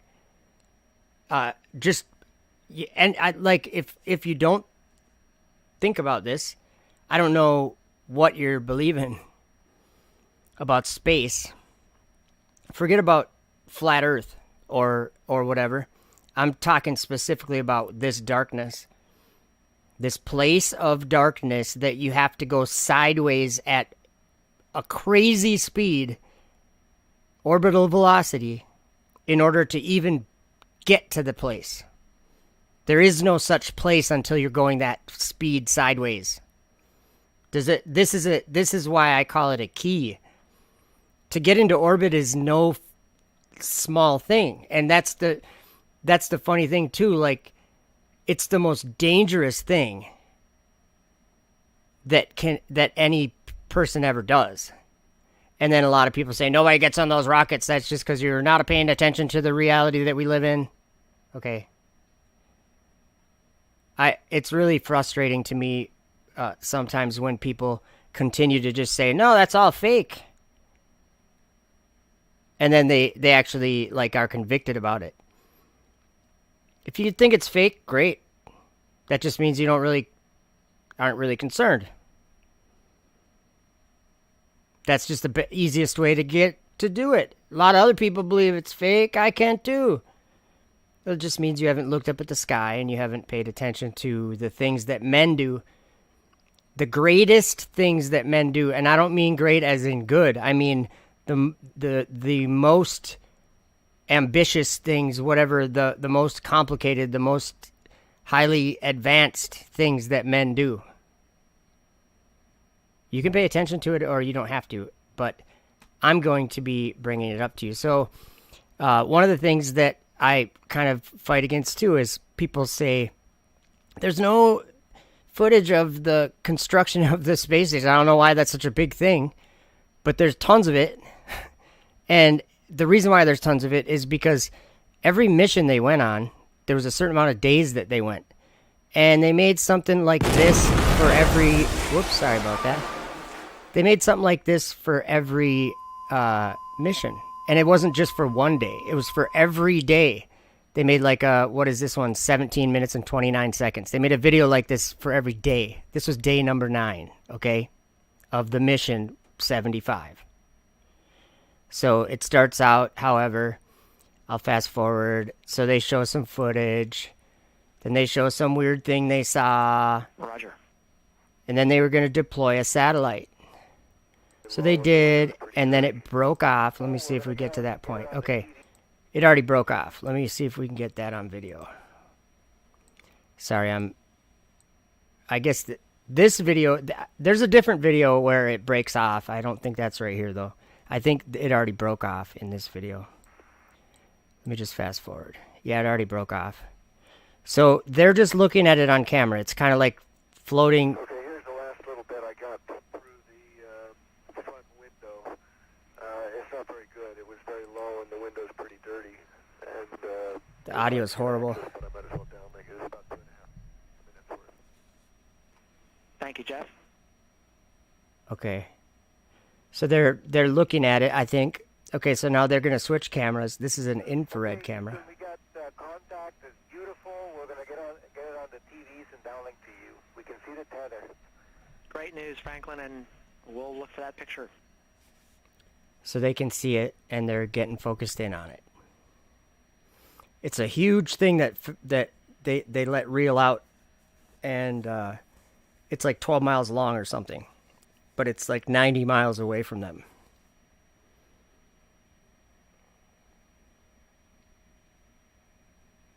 Roderick says, where's the construction in space or piecing together footage? If you go to my channel and search the word construction, you'll get a video or a couple of videos. Every module that they brought up, they went on spacewalks to put them together, almost all of them. And every part of a spacewalk you can get video of it. Literally, you can watch it. From Wikipedia. You can go to Wikipedia and get whatever footage you want. The easiest way is to name one of the modules. A couple of star-like things and a lot of things swimming in the foreground. Can you describe what you're seeing? See this video, a lot of people say, that just looks like it's under a microscope. Well, it's not. It's from the shuttle. It's an infrared camera from the shuttle. This is what they saw. What are those things? They're like pulsating or something. Copy that. They're all the same. They like have a slit or a couple slits out of them, kind of. A hole in the middle. What are those? Are those like spirits of heaven? Like stars? Maybe without light? What are those? What is all that stuff floating around exactly? But do you notice it's all the same? Like it's it's like pulsating. And no, it's not out of focus. That's another strange part. So anyway, this is right in their video. This is in their daily log that they made. And then what they do is they talk about it later on in the video. So that was all that of those things, okay? This is a shuttle video from NASA. STS-75. You can look up. You know what? If you want the footage of the ISS, anything part of it that you're interested in, like to see if it was real or if it really happened, just pick a module and go to Wikipedia. Like, I don't know what, just go to the space station at Wikipedia and look at a picture of it or look at a diagram of the modules or whatever. Pick a module, search for the module, learn about what the module is. Go down on the right side. If you go down and you scroll down to the bottom on Wikipedia, you'll find a place. I don't know if it's every page, but I think almost every page. There's a place where there's media files and things that are of that page or are available to that page, or I don't really know how it is. But you can go,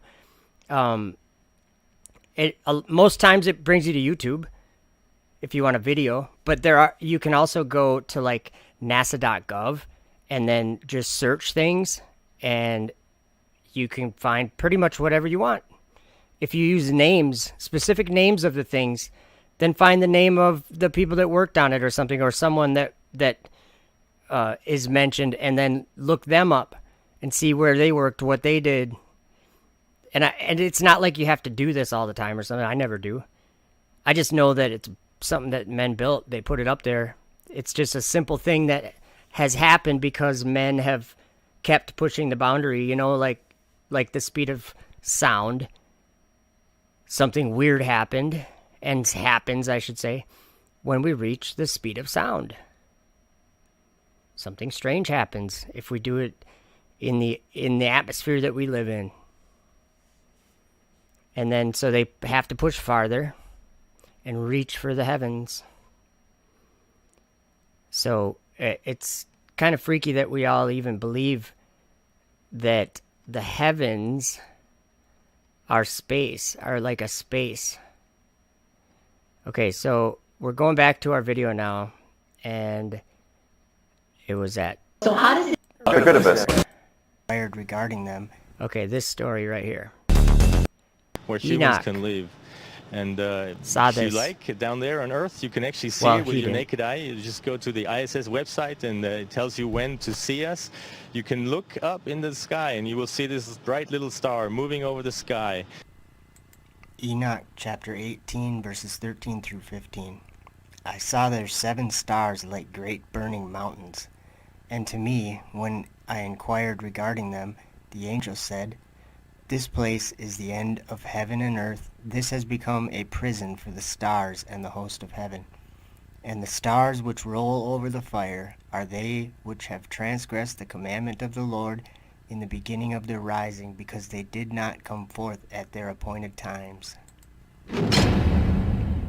And he was wroth with them, and bound them till the time when their guilt should be consummated, even for 10,000 years." And here we are, 6 humans on the International Space Station, the embassy of humankind out in space, continuing an 18-year uninterrupted human presence on this fantastic laboratory. You can look up in the sky and... And they that dwell on the earth shall wonder, whose names were not written in the book of life from the foundation of the world, When they behold the beast, You can look up in the sky and they behold the beast. you will see this bright little star They behold the beast. moving over the sky. They behold the beast that was, and is not, and yet is. And here is the mind which hath wisdom. The 7 heads are 7 mountains, on which the woman sitteth. And there are 7 kings. 5 are fallen, and 1 is, and the other is not yet come. And when he cometh, he must continue a short space. And the beast that was, and is not, even he is the 8th, and is of the 7, and goeth into perdition.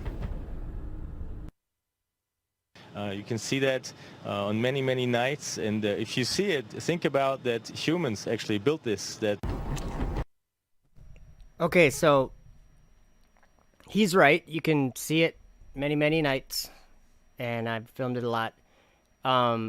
Tony, I have so many videos on the 4 winds and the war in heaven.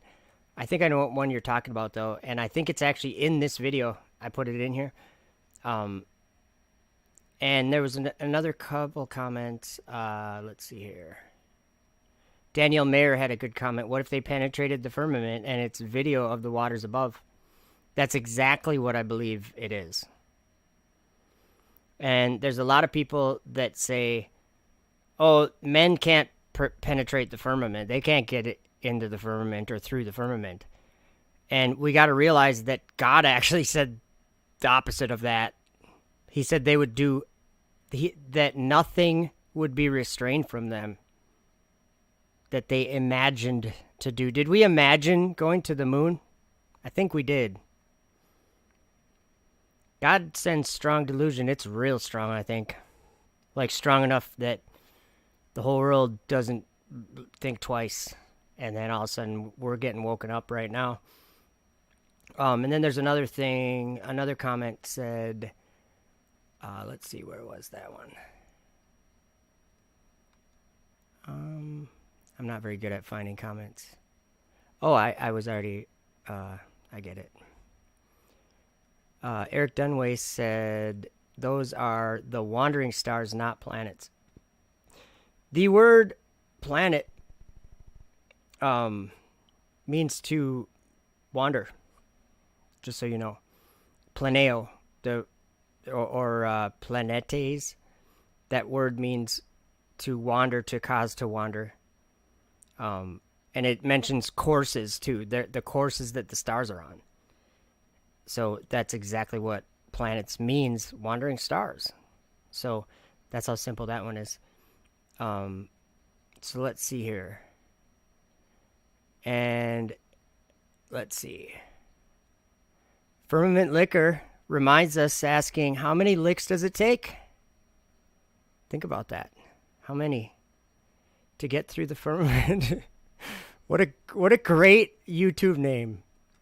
And you've got a wrench, so you're obviously someone I know, and I just it hasn't clicked yet who you are, that I don't know or, don't remember or whatever. But I think pretty much everyone who has a wrench here, I know who you are. So you got me so far. All right. I think that is in this video, Tony, just so you know. So. And they that dwell on the earth shall wonder. There are right now 6 humans, soon only 3 humans up here, out of the 7 billion humans that live down on Earth. So when they behold the beast, give these guys a wave when you see them. When they behold the beast, 5 are fallen, and 1 is.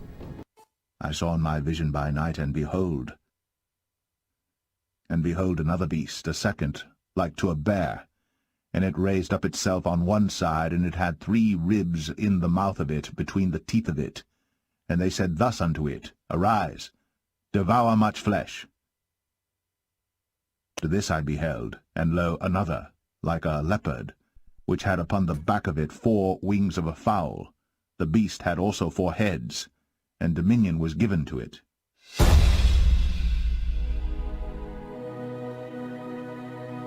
1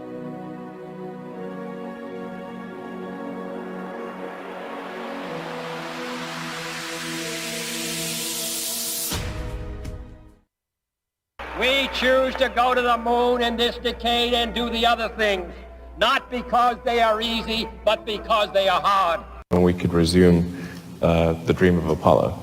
The goal of SpaceX really was to make as much progress as possible to advance rocket technology to the point where hopefully we can establish a colony on Mars. Dream of Apollo. Trixie Andrews makes a good point, saying going into space looks so uncomfortable. Talk about claustrophobic, right?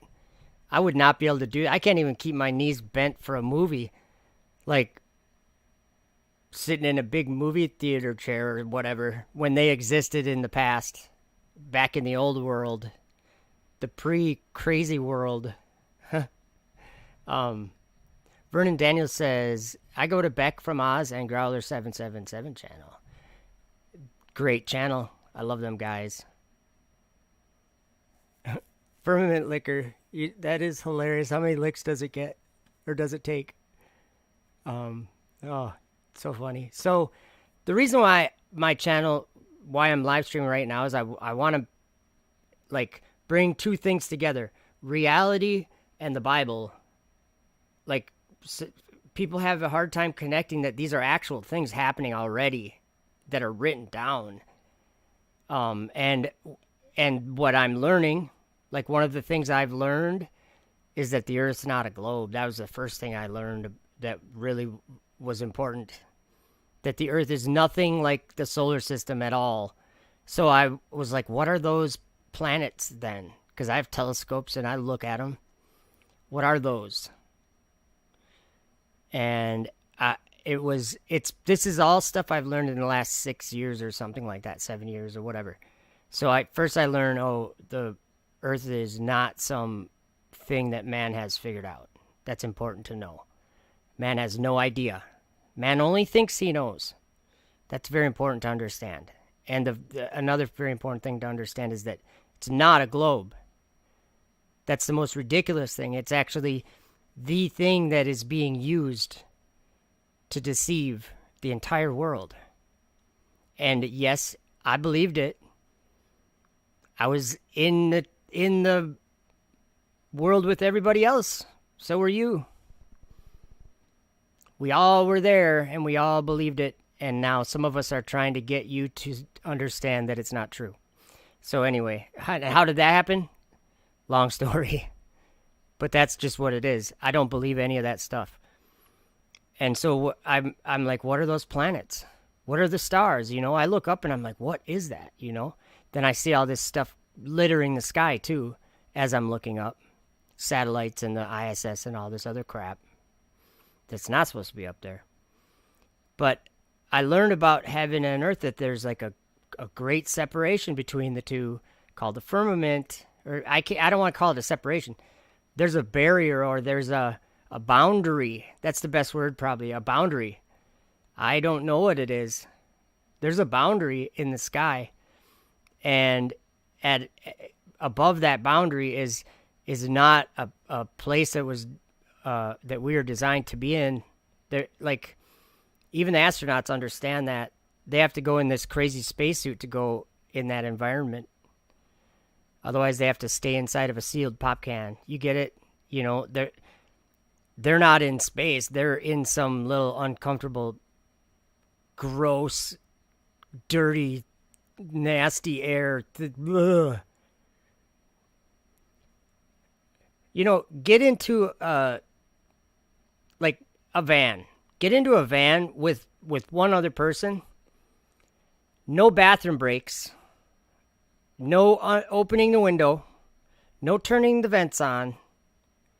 You just live in there for a few days with that person.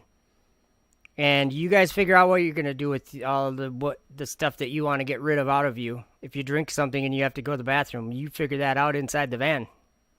You're not coming out. We padlocked the doors and we welded the windows in with steel. And everything's sealed with extra gaskets. You're not getting out.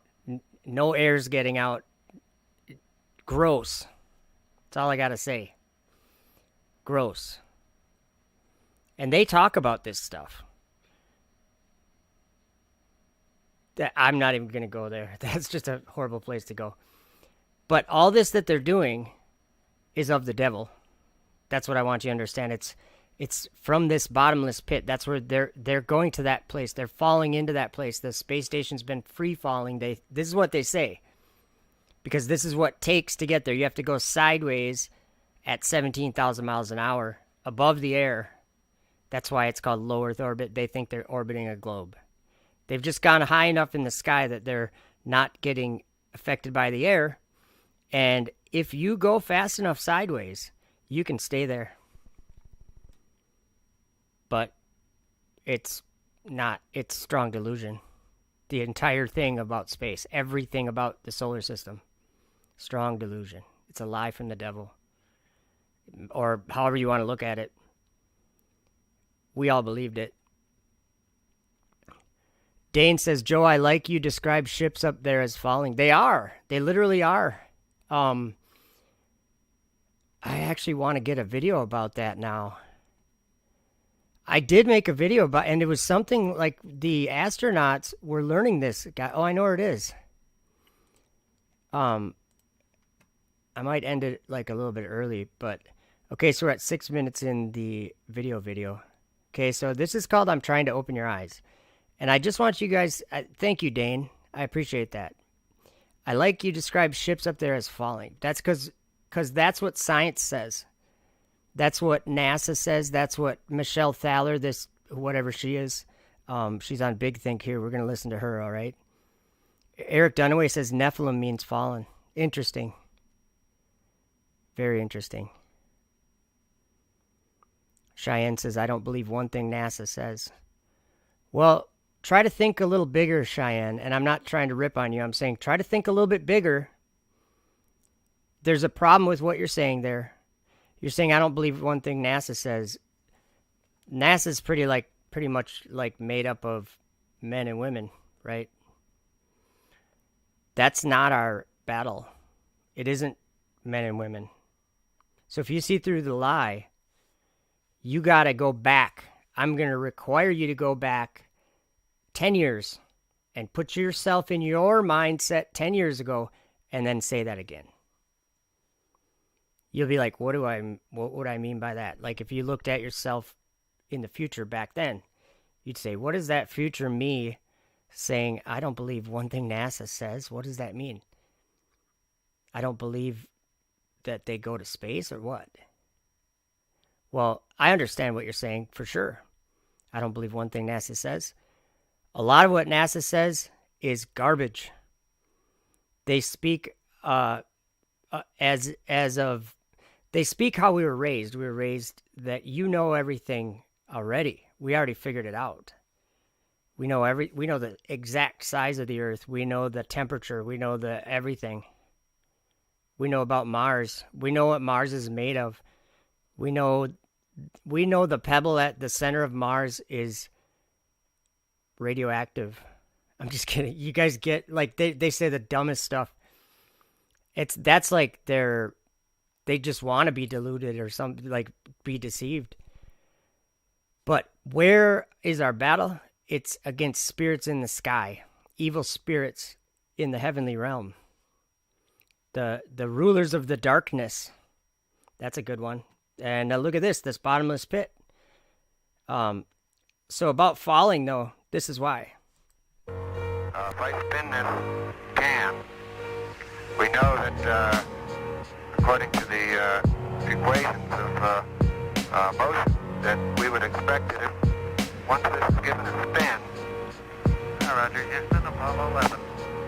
Calling in from about 130,000 miles out. And we'll zoom our camera in. See, here's something important. I don't care what you believe. I used to believe that this was being faked. I don't believe that anymore.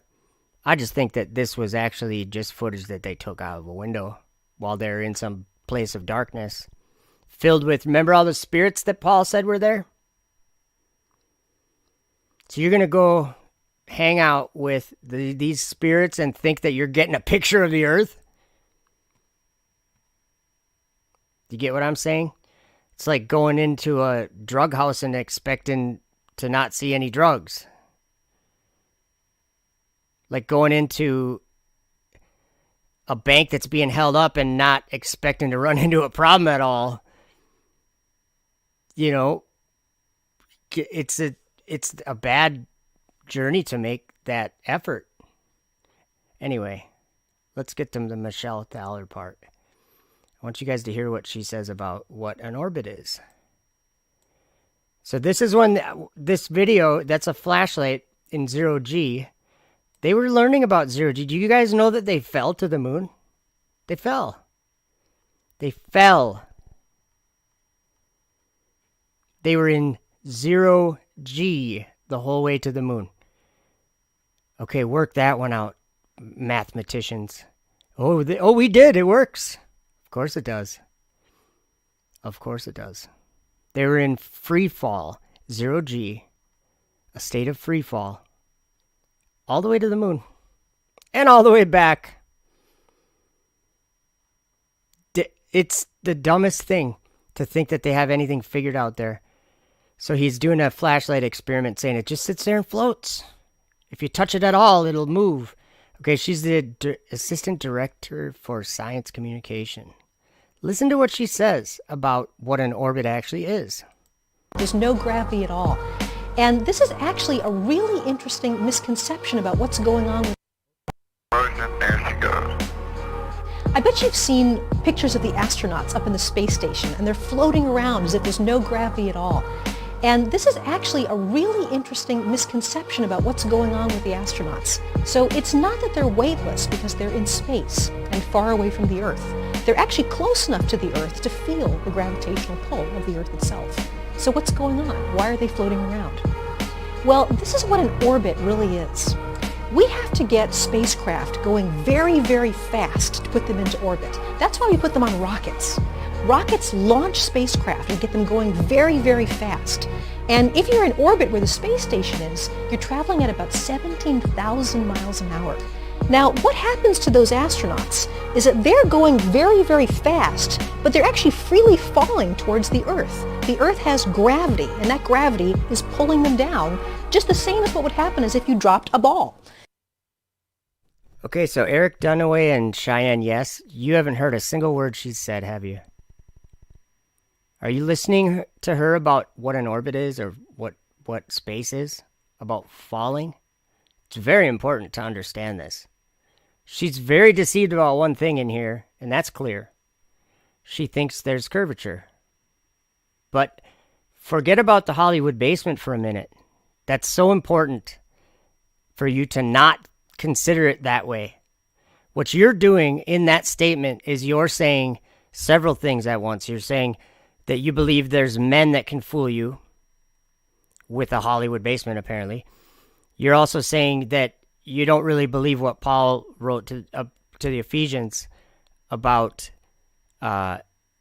struggling against flesh and blood. And what I'm saying is, don't think of it that way.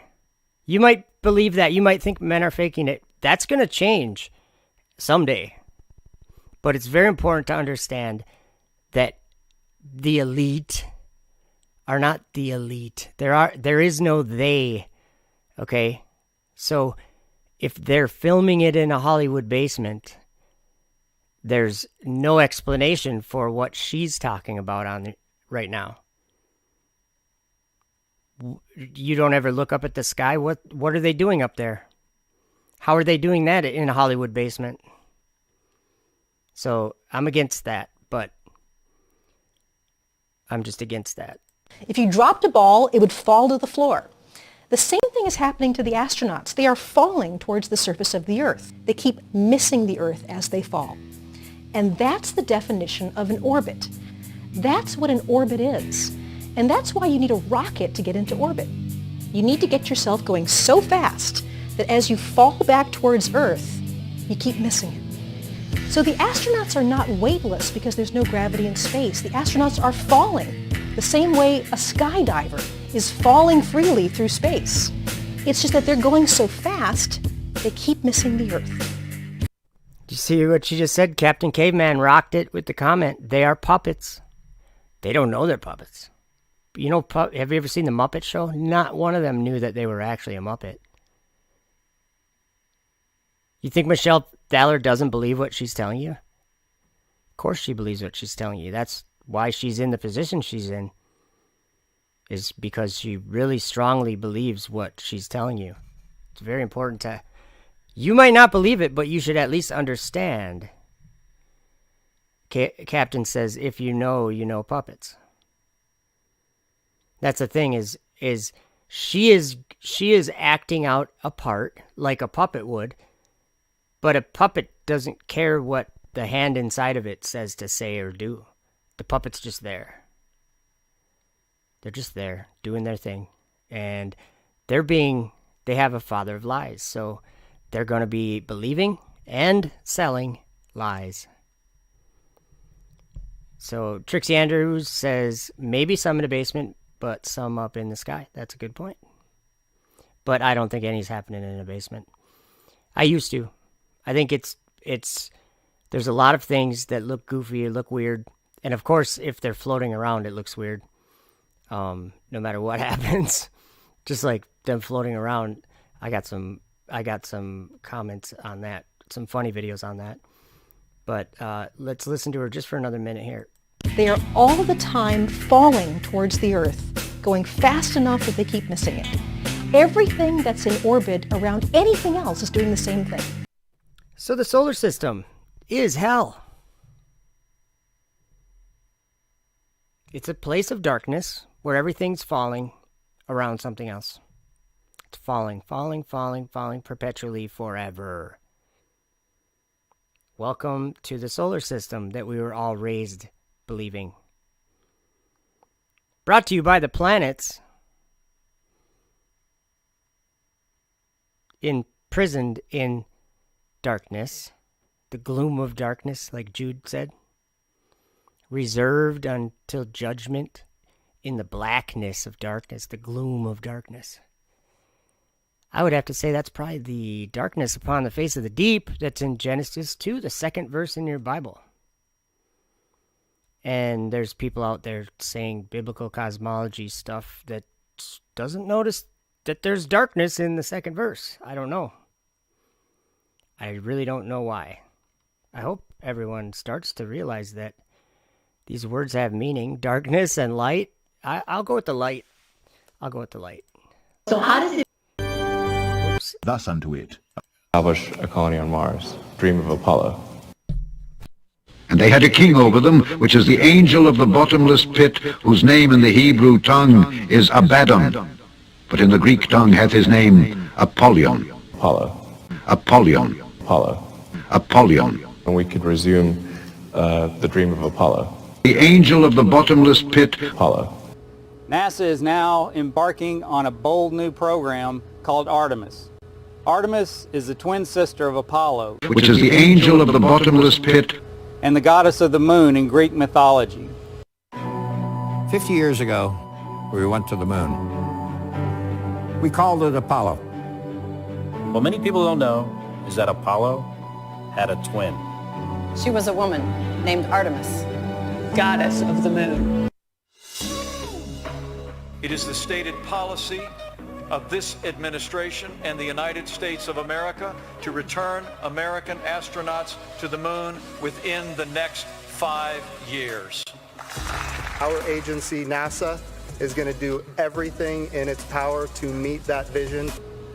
We're proud of what we do here, so come join NASA as we go forward to the moon and on to Mars.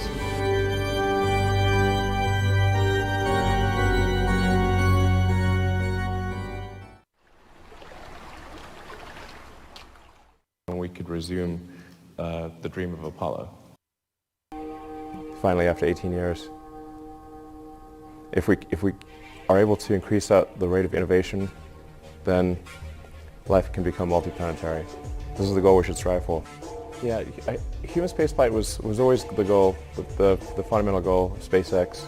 Well, like I said, to create the technologies or help create the technologies necessary to make life sustainably multiplanetary. I cannot emphasize this enough. This is the thing that we need to do. We must make life sustainably multiplanetary. It's not one planet to the exclusion of another, but to extend life beyond Earth. We are life's agent in this regard. All the creatures that, and the plants and everyone that exist here on Earth, we can bring them to other planets, and it's very important that we do so as soon as possible, I think, while the window of opportunity is open. I call upon the public to support this goal. Do you guys know about this guy? What he's doing right now? What he's saying? Noah's Ark came to mind. He was saying we need to bring animals to Mars, and everything that's here, we need to get it there quick. Whoa. And to think about this goal, and think about how important it is, and how fundamental it is to the future, we've got to get it done. The launching satellites is nice, of course, and it keeps we've got to bring in more money than we spend. This is important, but it's ultimately all about life beyond Earth.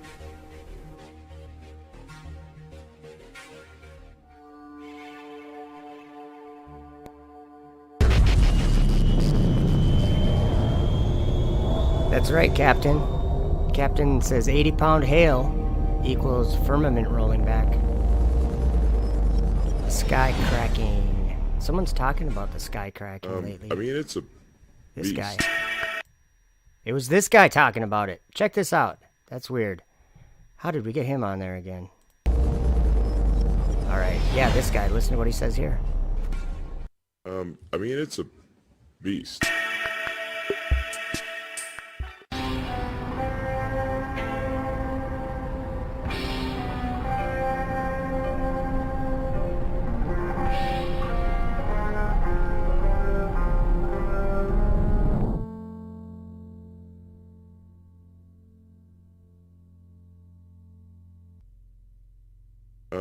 I mean, it's a beast.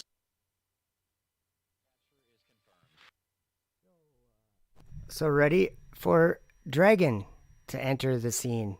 This was the first time it docked with the space station. It was a big deal.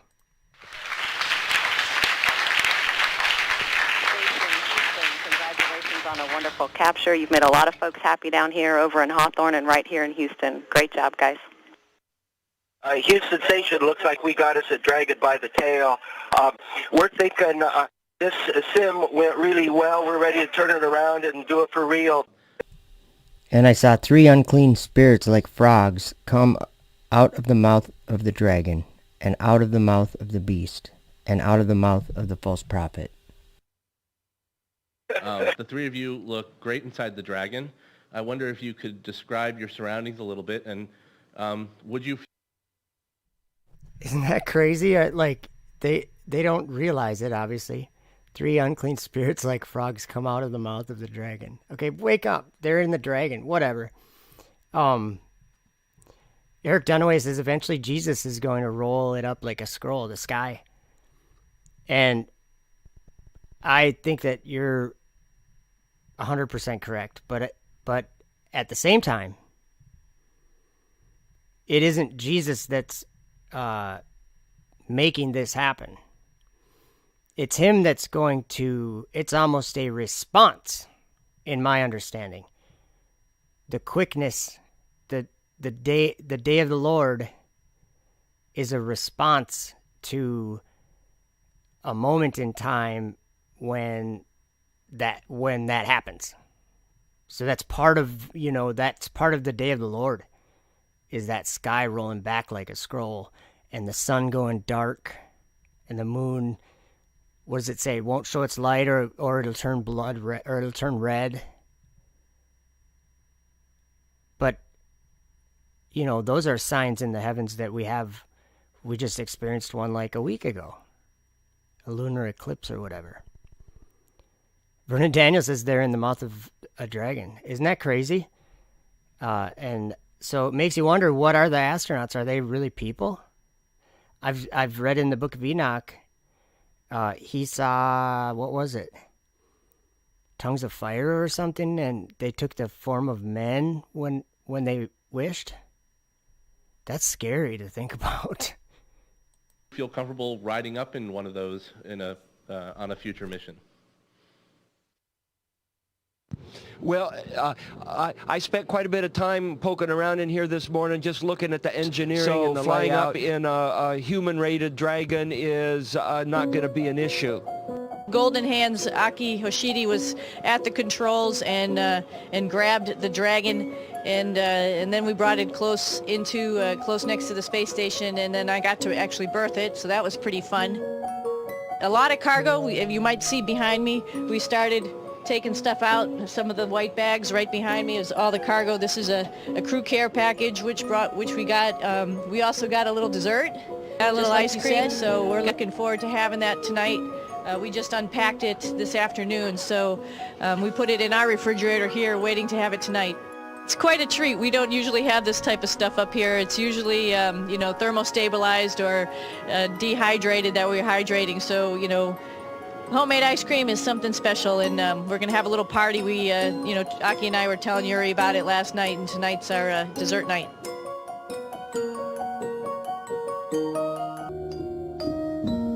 You never know.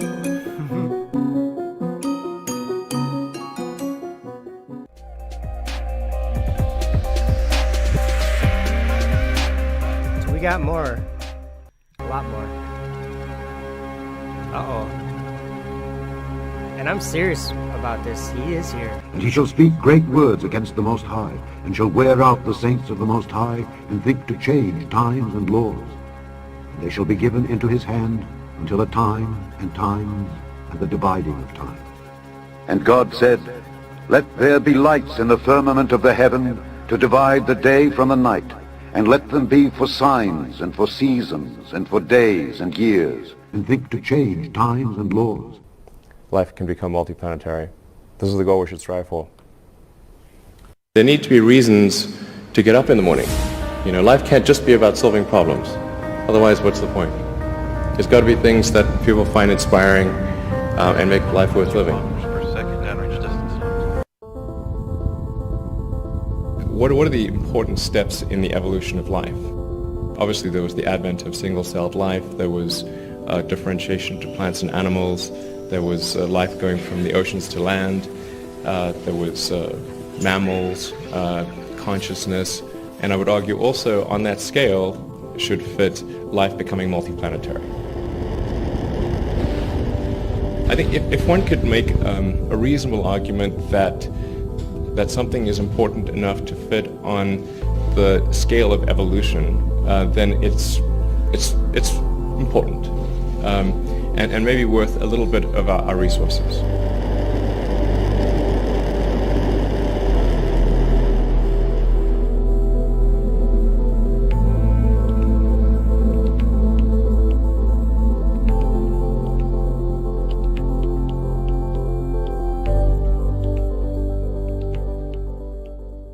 And he opened his mouth in blasphemy against God to blaspheme his name and his tabernacle, and them that dwell in heaven. So you heard that, right? His tabernacle and them that dwell in heaven. He opened his mouth. We just heard him make a whole speech about it. About how in the evolution of man that multiplanetary civilization is part of that, and so it's worth our resources. Are you kidding me? You go live on a place that you believe is a place, first of all, and it doesn't have any air or water or anything you need to live life. But the earth does. Keep that in mind. Maybe, secondary option, the earth, where you have everything you need given to you. You benefit from it every day that you're alive. That place. Don't know why you'd want to leave it, but that's what that is. He said we need to become multiplanetary. We need to get our own place in heaven. What does he try? He thinks it's a good thing. Obviously believes in it, spends billions of dollars on it. tabernacle in heaven. I believe that it's important for the future to be a spacefaring civilization, and out there, ultimately be out there among the stars, Though thou exalt thyself as the eagle, and though thou set thy nest among the stars, thence will I bring thee down. Okay, so who was just talking about setting their nest among the stars? I just want to make sure everyone realizes that I had nothing to do with that. Like, this channel didn't say it. The person that said it was God said it. And so when Elon Musk is saying he wants to go among the stars, I feel like making a meme that says, should have read the Bible, you know? Like, it's clear in there. High places or heavenly places. I mean, we got the Tower of Babel to think about. We got what Lucifer says in his heart to think about. And now we have this guy. Saith the Lord. Be out there among the stars. Among the stars. Be out there among the stars. And though thou set thy nest among the stars. This is hopefully the first step on a journey towards a civilization on Mars, life becoming multiplanetary, based on the moon and expanding beyond Earth. And among the stars. Be out there among the stars. Life becoming multiplanetary. And liftoff. And I beheld another beast coming up out of the earth. Liftoff of the SpaceX Falcon 9 rocket. And he had two horns like a lamb.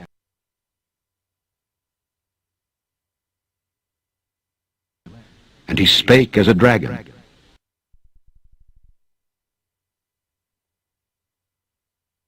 Launching Dragon. Dragon. Dragon. The dragon. Dragon. The dragon. Dragon. The dragon. To the International Space Station. And the dragon gave him his power and his seat and great authority. Dragon blasted to space. The dragon. Dragon is expected to stay attached to the space station until October 28th. So I think we already watched this part. So I'm going to skip forward a little bit. Or we already watched that video. Maybe we already watched this one too. Though thou exalt thyself as the eagle, yeah, that's crazy. That's exactly what he says. He says among the stars. Those three words. I mean, they only mean one thing. Oh, let's talk about the air. Let's let Elon put his foot in his mouth a little bit more. Sorry, I'm just kind of skipping through. We're almost done with Elon, but we're going to be, after Elon, we're going to talk about the air and speed. I agree that is the right way to go.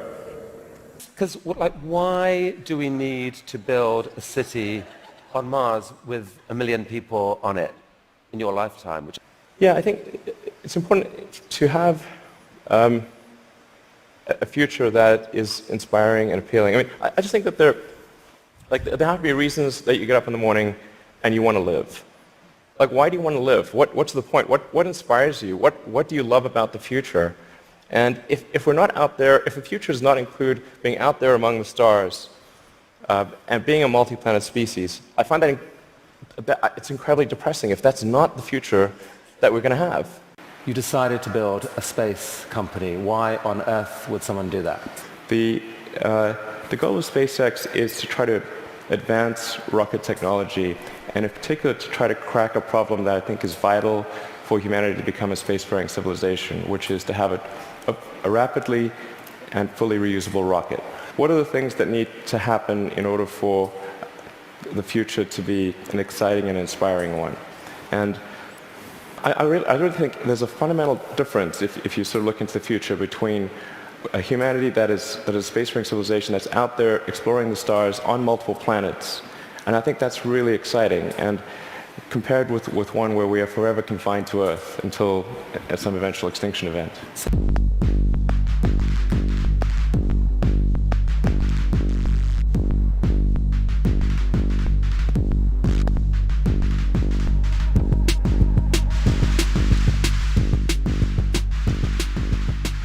Yes, Cheyenne, exactly. Crack a problem. Isn't that crazy? And it's exactly what he means. He just doesn't realize what he's talking. I made a meme that said, kid never heard of the firmament. We're trying to crack a problem. Let's watch that again. Let me rewind that. That's such an interesting use of words, isn't it? Maybe it's right here. Fundamental difference, if you sort of look into the future, between a humanity that is a spacefaring civilization that's out there exploring the stars on multiple planets.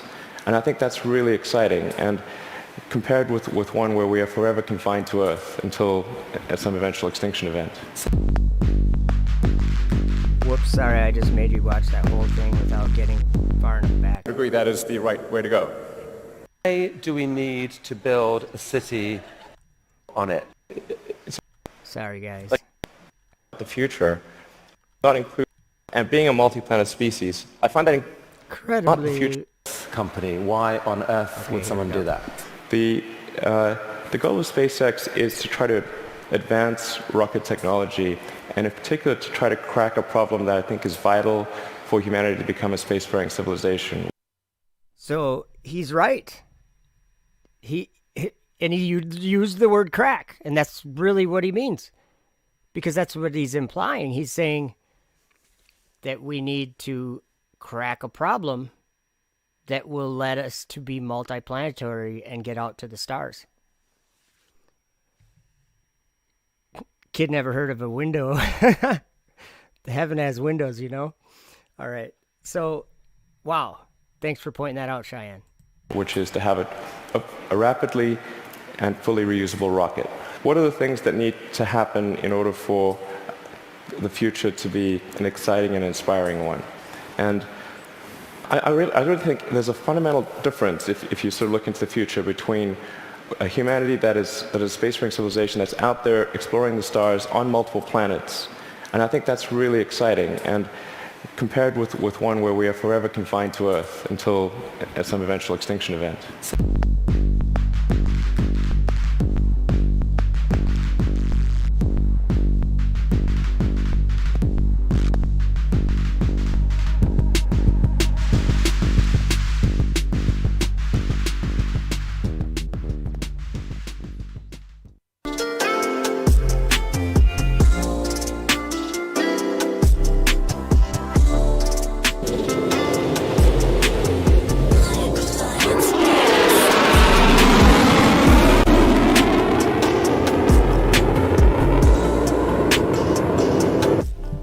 Sound waves move through different mediums at different speeds, and through the air, when a jet's flying about 750 miles an hour, it's going about the same speed as the sound waves that it's making. Kind of like a boat pushes the water away, it creates pressure waves.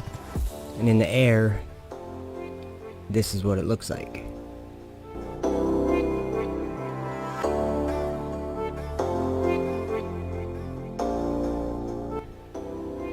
What I want to point out is that the physics we know, in this world that we know, this is something that probably is like on the edge of some kind of limitation. Something moving faster than the sound it is making. There it is. There it is.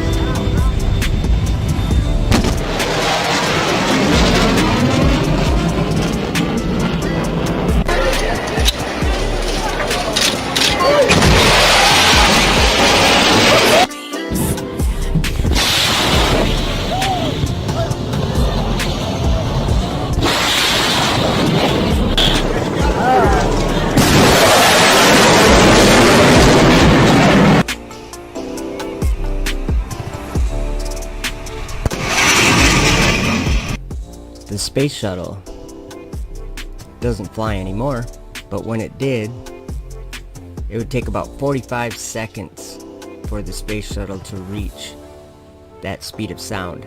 And just like the same as a boat or a jet, pushing through the air creates a pressure wave, and this is what it looks like up close.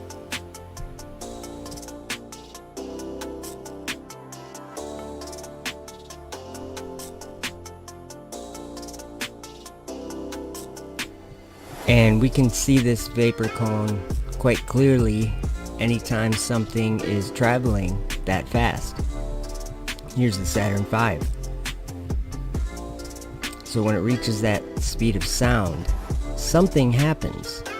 And this is where it gets interesting. Okay, I have to laugh in the chat. That's hilarious. Ace trades. Sorry, Elijah's or Cavallo redeemed.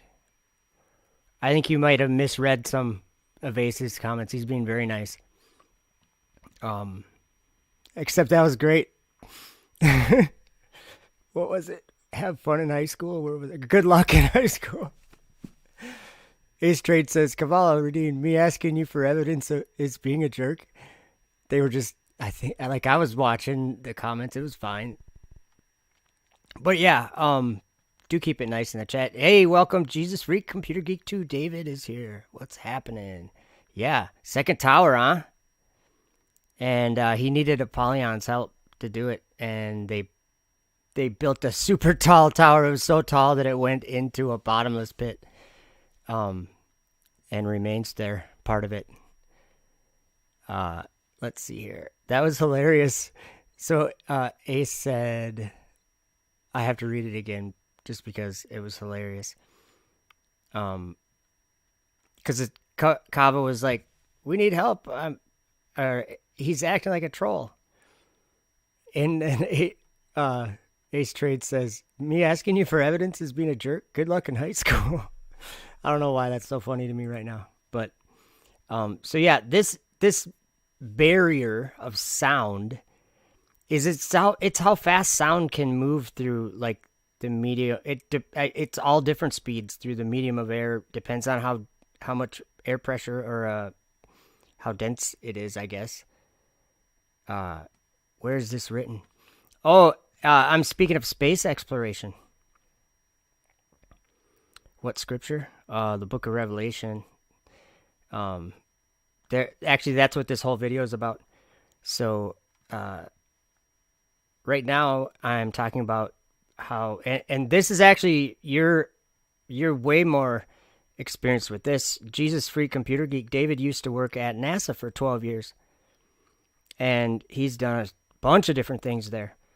But he understands what I say when I say that NASA's really not lying. They're more believing in a huge lie that they're all just together on, and we're talking about the world, what the world believes.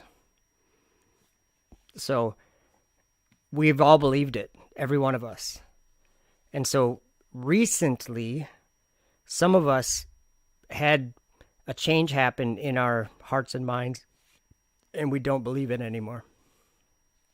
So yeah, that would be cool, wouldn't it? If there actually was a old book or something about that. But yeah, the reason why I made the thumbnail like I did was because it's literally far worse than the original Tower of Babel. I mean, I'm sure they were doing crazy things too. Oh, I'm sorry, Kava. I'm not trying to be disrespectful. I think that it was appropriate. Like, I don't think he was being rude with you or anything. I think his comment, "Get good luck in high school," was just saying that it's immature or something. And maybe you misread something, or maybe I missed something, but I thought it was going just fine. Jesus Freak says, right, the folks at NASA are not lying, they're deceived. There's a big difference between the two, but they're kind of the same at the same time. Wouldn't you agree, David? They're kind of like, I've compared it successfully. I think I've compared it with our kindergarten or our first grade school teacher. There's a globe on the desk or whatever in the classroom, and she's going to teach you about it. Is she lying, or is she believing a lie? I think it applies the same. The difference applies the same, I think. To teach a lie, there is somehow the intent of the heart, I guess. I don't know if that's the right phrase. But a lot of it has to do with what we say. That's what Jesus said. It's what comes out of our mouth that defiles us. The things we say. So that just kind of makes me think, careful what you say. Be more careful with your words, Joe. I always, I always learn things in the moment, and that's like the 50th time I've learned that in the moment. What's wrong with me? It just happens all the time. No, I'm just kidding.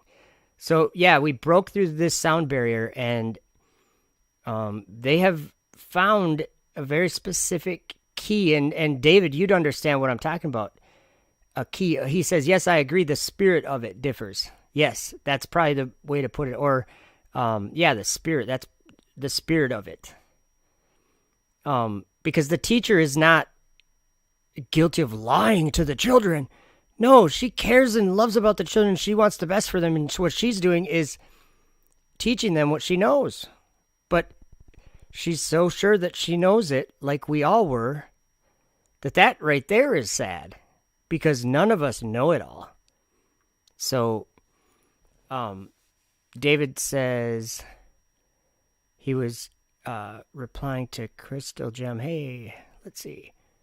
If we know, they know. See, exactly. I believe. I like what David's going to write here. I haven't even read it. I wouldn't be so sure. Working at NASA is very mind controlling. Working there, you get excited and flow in that spirit. You know what? I have an example that I'm going to play of Bill Clinton talking about that spirit, which is funny because I already played it in this video, but I'm going to find it in this video. I already played it towards the beginning, but because we kind of started out at Apollo. But we'll come back to 30 minutes in our other video. So we got to find it here. During the space age, Tremendous requirements leave you. So he throws his cap over the wall. And then he has no choice. Trying to put myself in. And people there. Sorry. Once asked by Renan's President Kennedy compared our space program to a boy who comes upon a wall in an orchard. The wall is tall, it looks insurmountable, but the boy is curious about what lies on the other side. So he throws his cap over the wall, and then he has no choice but to go after it. Well, 25 years ago today, our nation, represented by these three brave men, made that climb. And so today we are gathered to celebrate their voyage, and I honestly hope to recommit ourselves to their spirit of discovery. Apollo. Do you hear what he's saying? That we recommit ourselves, I'm going to rewind it here, that we recommit ourselves to the spirit of discovery, and then he's going to talk about Apollo. To their spirit of discovery.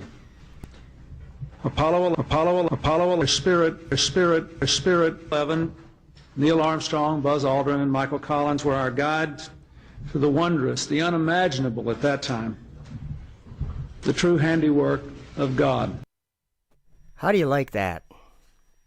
So as Bill Clinton was talking about, a couple decades earlier when they went to the moon, or more than that, I guess, but he was talking about that, and he's saying that we need to recommit to that spirit of discovery. Jesus Freak says, I think that the Apollo astronauts were so pissed when they got back, not because they knew they couldn't go to the moon, but because they couldn't get there but had to play like they had. That's very interesting. Very interesting. The astronauts still believed that they could go to the moon. And you know what? I kind of take that idea too. And I think even on you almost have to make it up in your mind, as if you think of it the way I'm trying to think of it, God will send them strong delusion so that they believe the lie. And Jesus Freak says they still believe that today. The astronauts still believe that they could go to the moon. That's very interesting because, that would explain their demeanor during their press conference, that famous press conference, because that was like, what did they, threaten them right before they went out there or something? It was weird. But that's what's important to understand, I think, is that there's nobody at NASA that's like the classic truther would have you believe. There's no one at NASA that like knows the secret. That's what the Bible has let me in on too. Has taught me. The Word of God has taught me that there is no group of people behind some closed doors, guys, that are meeting together and getting like the Bilderberger group or whatever. Forget about it. Like they have their meetings or whatever. They don't run anything.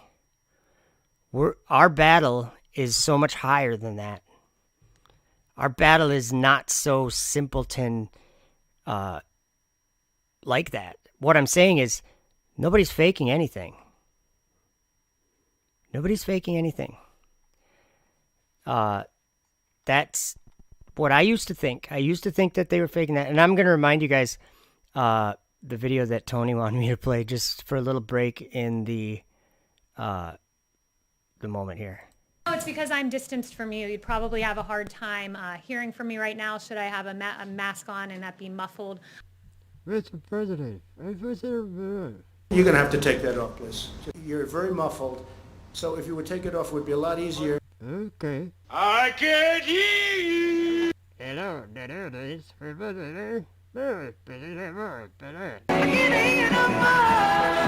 Yes.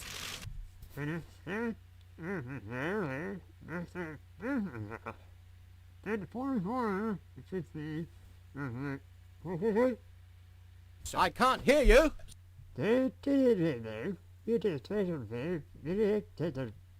I said I can't hear you. I can't hear you. I can hear you!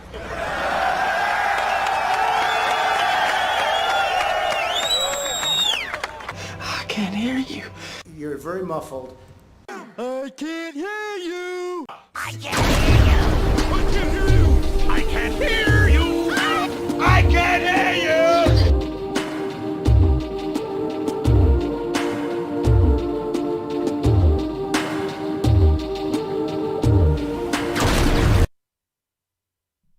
Oh, in the chat, it can easily happen. In the chat, Ace is saying that they went to the moon. I'm not going to read every comment. Ace is saying that they went to the moon, and it's a fact. And so it's going back and forth, right? And here's the thing. What if there was just a hypothetical story? What if God was so powerful that he could make 12 men, or however many men, go on a successful moon endeavor, including pictures and experiences? Because remember, God created everything, and this whole world happens because he's doing it. He's allowing it. He's making it happen. He's breathing life this moment for this to happen. You get what I'm saying? He can do whatever he wants to 12 dudes. He can make them land on the moon. He can take their ship and put it right on the moon and make them pick some rocks up and bring them home. That's what kind of God we're talking about here. That's not even a job for him. What I'm saying is, when it's written that he will send them strong delusion so they believe the lie, how you doing, Ace Trades? Quit believing the lie. We don't have to define the exact thing that's happening for us to say, nope, don't believe it. Isn't that simple? I can just say, don't believe it. And Ace can say, do believe it. So, believe it if you want. What I'm saying is that I wouldn't. All right, so let's go back to our movie at 30 minutes. So how did just unpacked it this afternoon? Access to all the doomsday prophecy. Okay, air. We're almost there.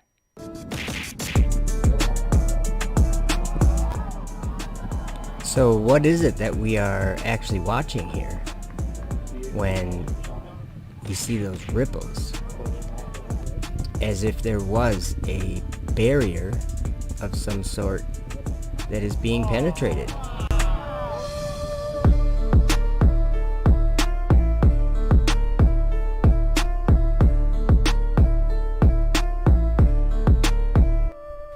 It's called a shockwave, but I'm asking you to think about what's happening.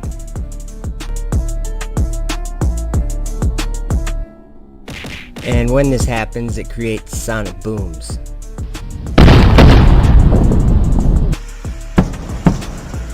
Once we hear that boom, we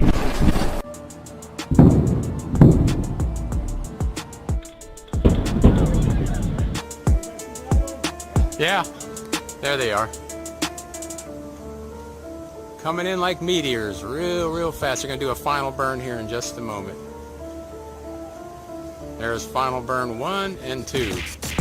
2 candles coming down.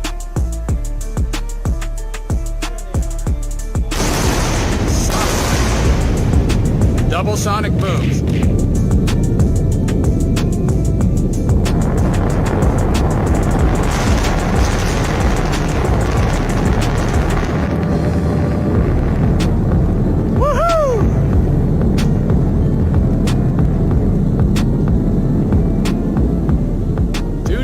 Beautiful landing. And I see 2 standing. Perfect. Why am I talking about the speed of sound, or the sound barrier? Well, it gets kind of deep. It has to do with the firmament, and it has to do with the 4 winds of heaven. And of course, we can't forget what's on your screen. A dragon.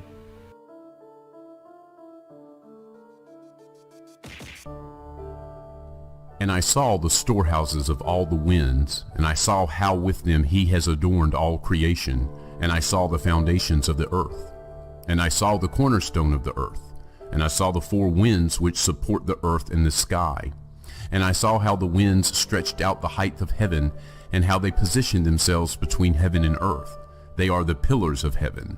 And I saw the winds which turned the sky and caused the disk of the sun and all the stars to set. And I saw the winds on the earth which support the clouds, and I saw the paths of the angels. I saw at the end of the earth the firmament of heaven above. And after these things, I saw 4 angels standing on the 4 corners of the earth, holding the 4 winds of the earth, that the wind should not blow on the earth, nor on the sea, nor on any tree. And I saw another angel ascending from the east, having the seal of the living God. And he cried with a loud voice to the 4 angels, to whom it was given to hurt the earth and the sea, saying, Hurt not the earth, neither the sea, nor the trees, till we have sealed the servants of our God in their foreheads. And there appeared a great wonder in heaven, a woman clothed with the sun, and the moon under her feet, and upon her head a crown of 12 stars. And she, being with child, cried, travailing in birth, and pained to be delivered. And there appeared another wonder in heaven, and behold, a great red dragon, having 7 heads and 10 horns, and 7 crowns upon his heads. And his tail drew the 3rd part of the stars of heaven, and did cast them to the earth. And there was war in heaven. Michael and his angels fought against the dragon, and the dragon fought and his angels, and prevailed not, neither was their place found any more in heaven. Okay, you hear this part now? Excuse me. Ryan says, I'm just catching up in the chat. What's going on with this AIDS situation? My goodness. Yeah, I would say there is a more important topic at hand, and it's not whether something's fake or real. It is that if we look, we can see the story that John told us about, and that actually comes from Jesus. So if we can see that in this world that we're living in, it tells us that it tells us that it's a very important time we're living in. And yeah, Ace, if you can keep it cool, then that's cool. But otherwise, yeah, let's just pay attention to what is in this video. It's very important.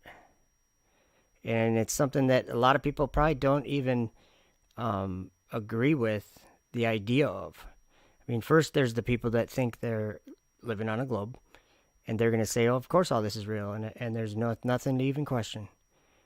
But then you have the opposing view that it's all not real, or that there's something up with it, and that we don't live on a globe. And there's everything in between. So there's a lot of different things we can all believe, whether something's fake or real or whatever. But what I'm more focused on is there is a world that we live in that's believing something. And that's what this story's about. So if we can see that, that means we have probably a really good chance of overcoming this deception that the world seems to not want to let go of. And the great dragon was cast out, that old serpent called the devil and Satan, which deceiveth the whole world. He was cast out into the earth, and his angels were cast out with him. And he doeth great wonders, so that he maketh fire come down from heaven on the earth in the sight of men, and deceiveth them that dwell on the earth by the means of those miracles which he had power to do in the sight of the beast. And they will go up and trample on the land of my chosen ones, and the land of my chosen ones will become before them a tramping ground and a beaten track. But the city of my righteous ones will be a hindrance to their horses. And it came to pass after this, that I saw another host of chariots with men riding on them, and they came upon the wind from the east and from the west to the south. And the sound of the noise of their chariots was heard. And when this occurred, the holy ones observed it from heaven, and the pillars of the earth were shaken from their foundations, and the sound was heard from the ends of the earth to the ends of heaven throughout the day. That I saw another host of chariots with men riding on them, and they came upon the wind from the east and from the west to the south. And the sound of the noise of their chariots was heard. And when this occurred, the holy ones observed it from heaven, and the pillars of the earth were shaken from their foundations.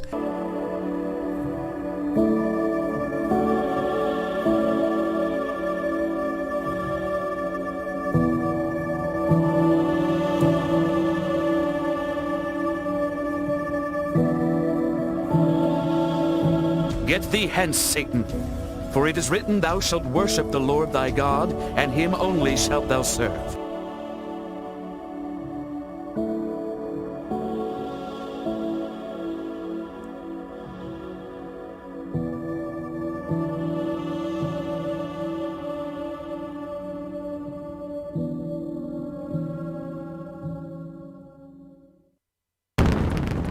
And I stood upon the sand of the sea and saw a beast. Rise up, rise up, rise up.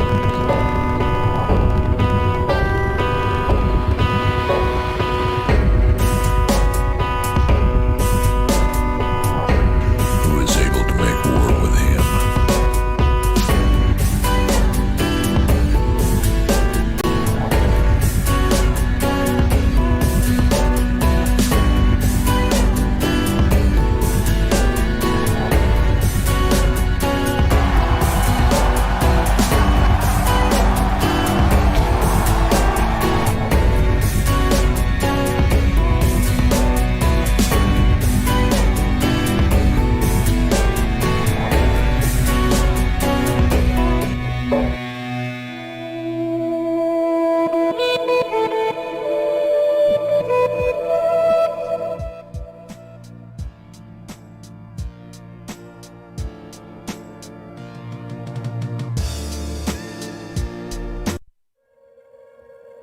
And it raised up itself on one side.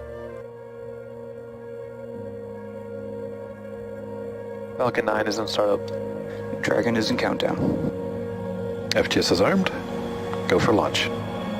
3, 2, 1, 0. Ignition. Liftoff.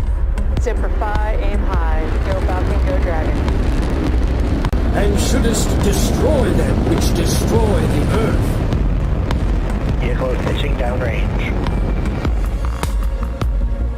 Data on propulsion's nominal. Falcon power and telemetry nominal. Right here, guys. Pay attention to this. Eagle, Dragon launch escape initiated.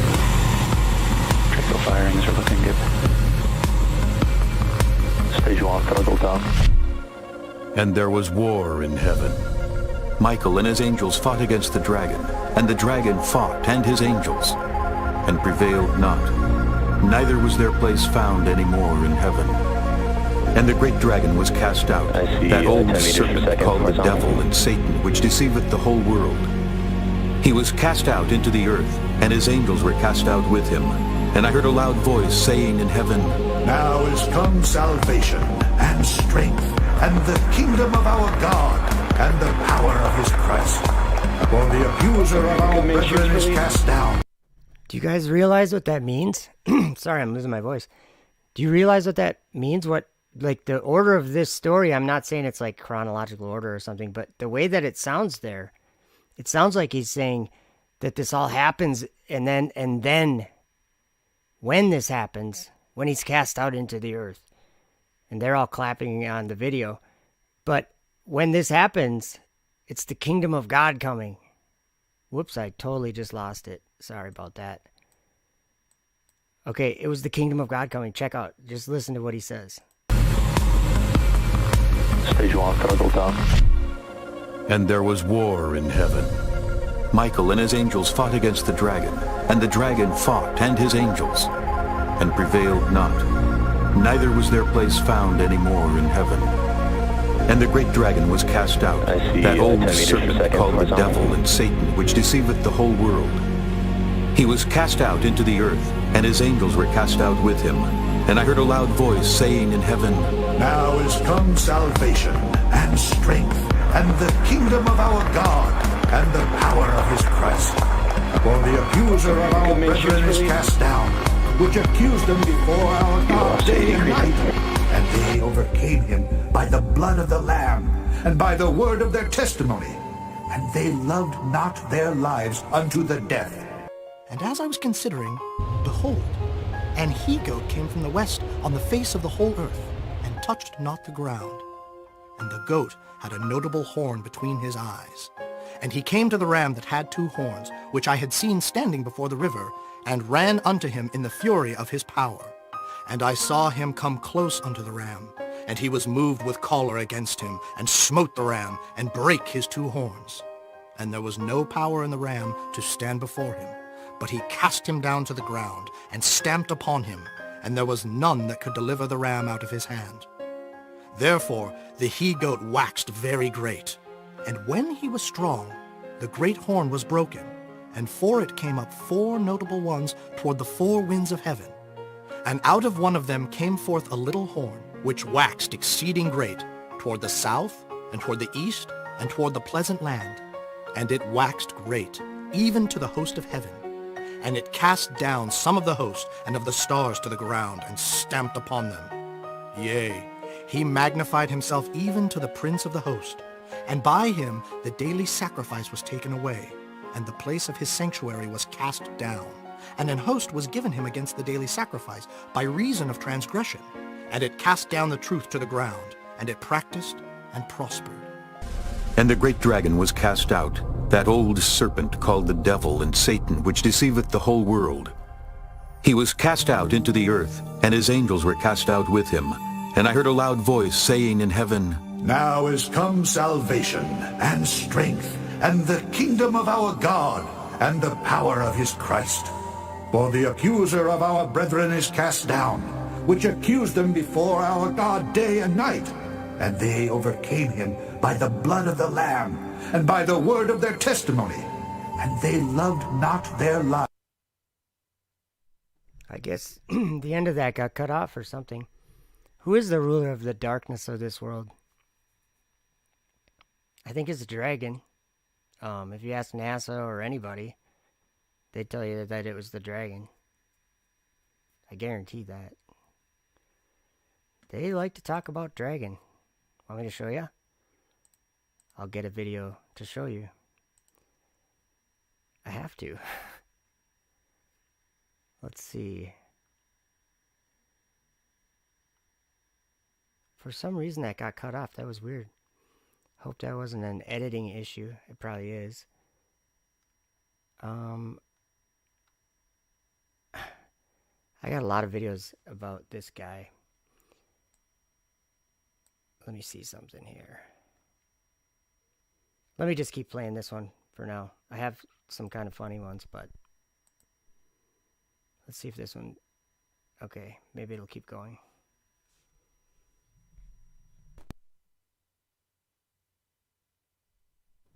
I screwed up the audio or something. Let me get some different audio going.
This CGI either. This is like photography of the sky.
I was thinking about time, and it's 2020, 2020. 2 years ago. What makes it be 2020? Fine, 1 year. That means there's been 2020 years since we started counting? How do we know what a year is? Well, that's 365 days, right? Well, how do we know to count that many days? How do we know how a year is a year? We could maybe say, well, because we have all the seasons. Yeah, and why do we have all the seasons? What determines what amount of time goes by in a day? What determines what amount of time goes by in a year? Well, here's what I think. There's only one way that we can determine when a year goes by. Basically one way. And that is by looking up at the sky clock that exists. Every year, the stars, like for instance today, if we took a still shot of the sky from my house, in 1 year's time, the stars would all be in the exact same position that they're in today. But every day in between, those stars would all be in different positions than they are specifically today, and a year from today, and a year from that day, and a year from that day. Because the stars have a cycle that they go through.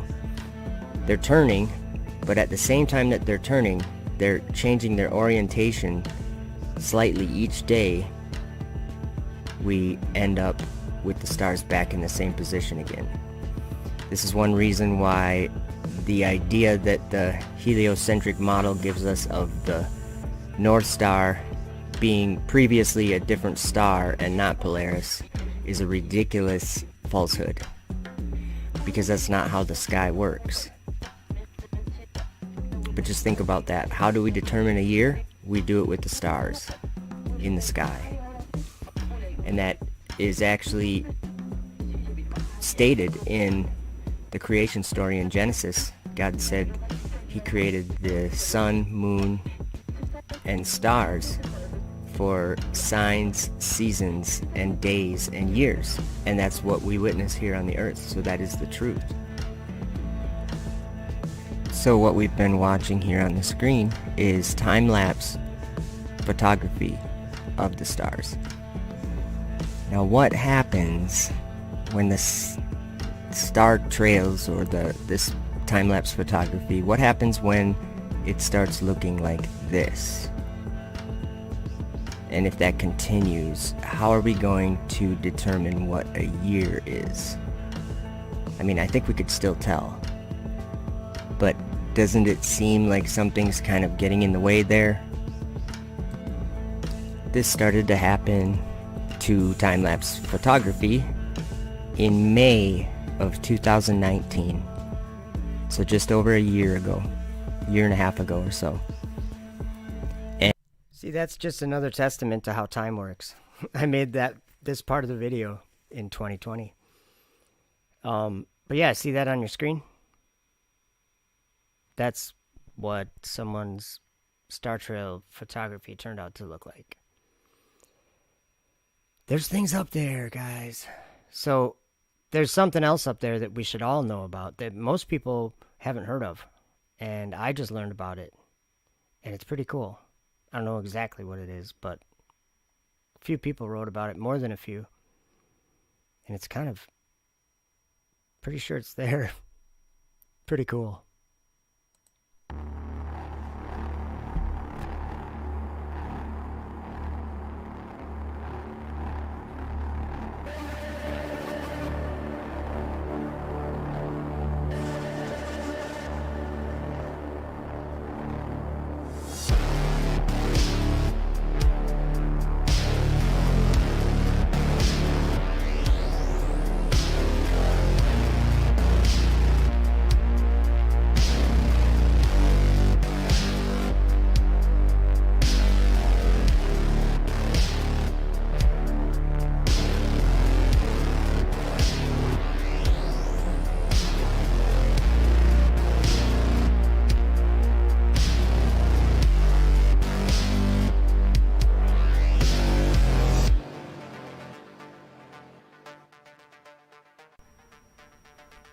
And it came to pass after this that my spirit was translated, and it ascended into the heavens.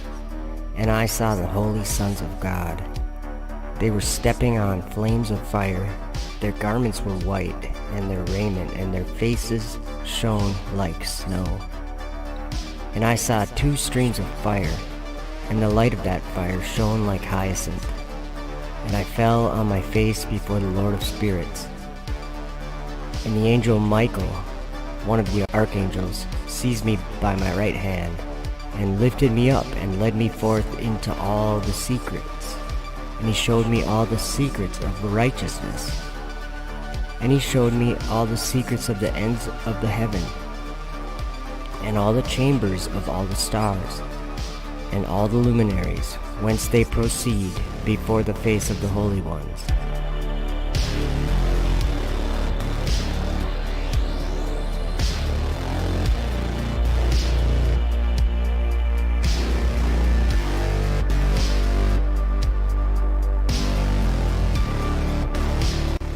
And he translated my spirit into the heaven of heavens, and I saw there, as it were, a structure built of crystals, and between those crystals tongues of living fire.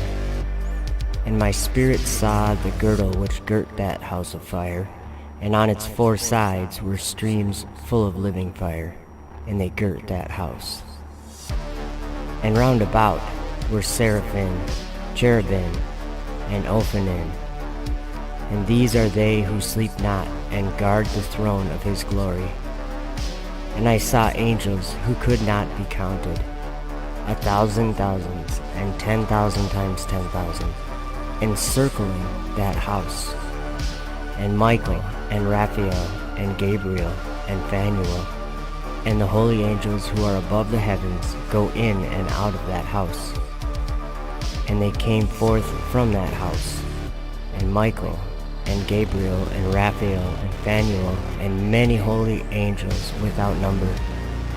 And with them the head of days, his head white and pure as wool, and his raiment indescribable. And I fell on my face, and my whole body became relaxed, and my spirit was transfigured. And I cried with a loud voice, with the spirit of power, and blessed, and glorified, and extolled.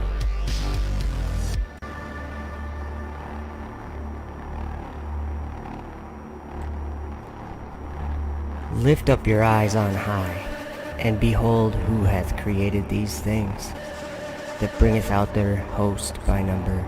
He calleth them all by names, by the greatness of his might. For that he is strong in power, not one faileth.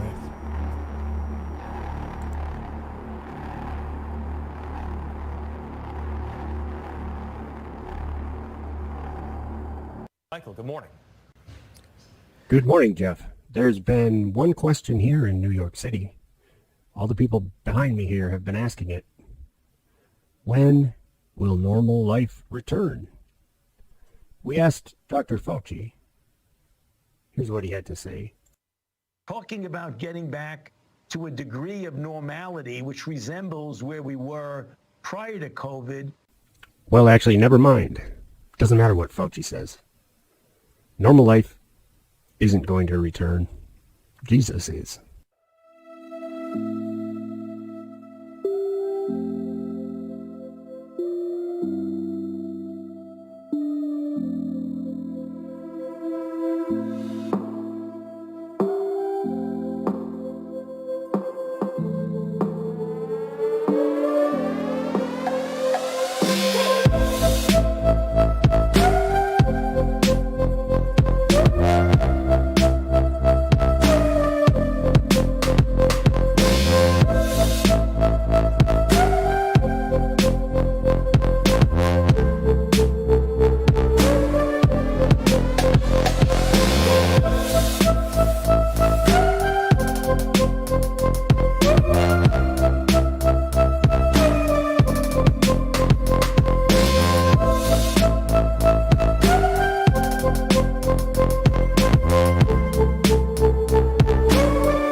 Okay, one example of one thing that is very hard to overlook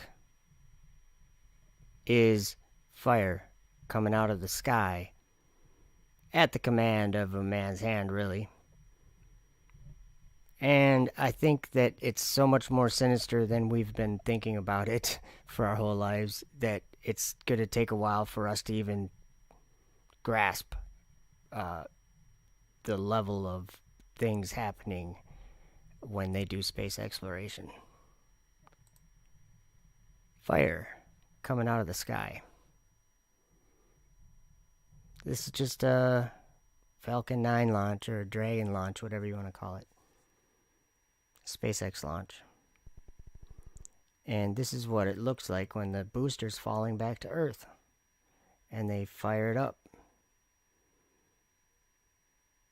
See, the firmament is hard. If they didn't do it just right, it would just smash to bits or blow up.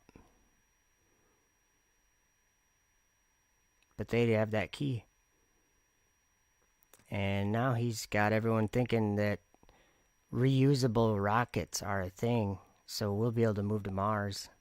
And there are so many people that, even people that come to this channel, that will tell you all day long that we're going to be living on Mars in 10 years.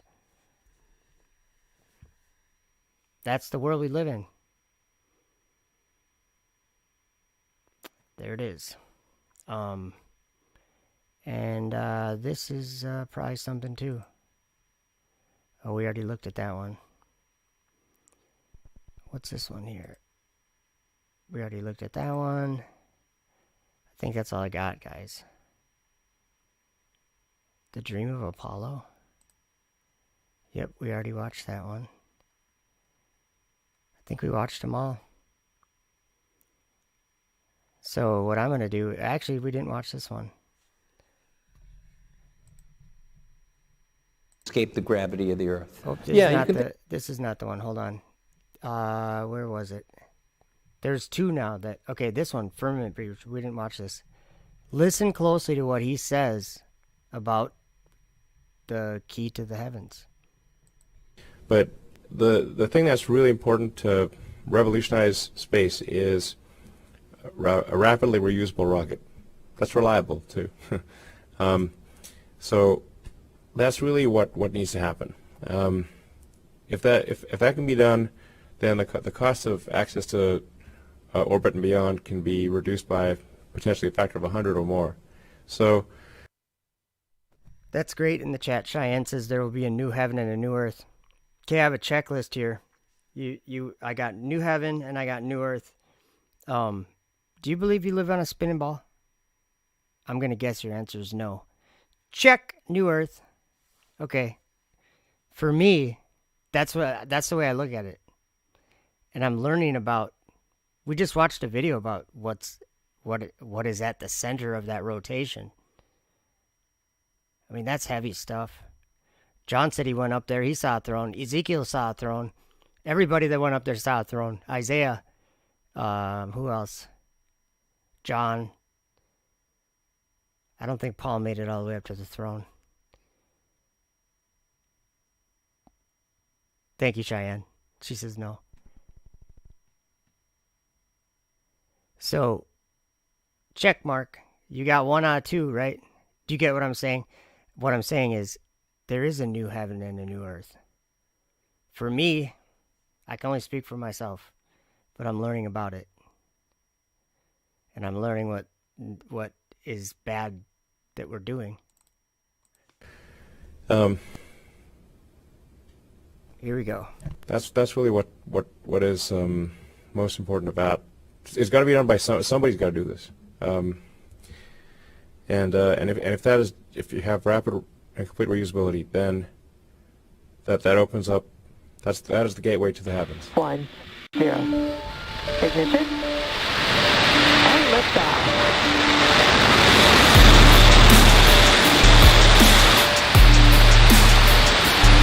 Vehicle is pitching downrange.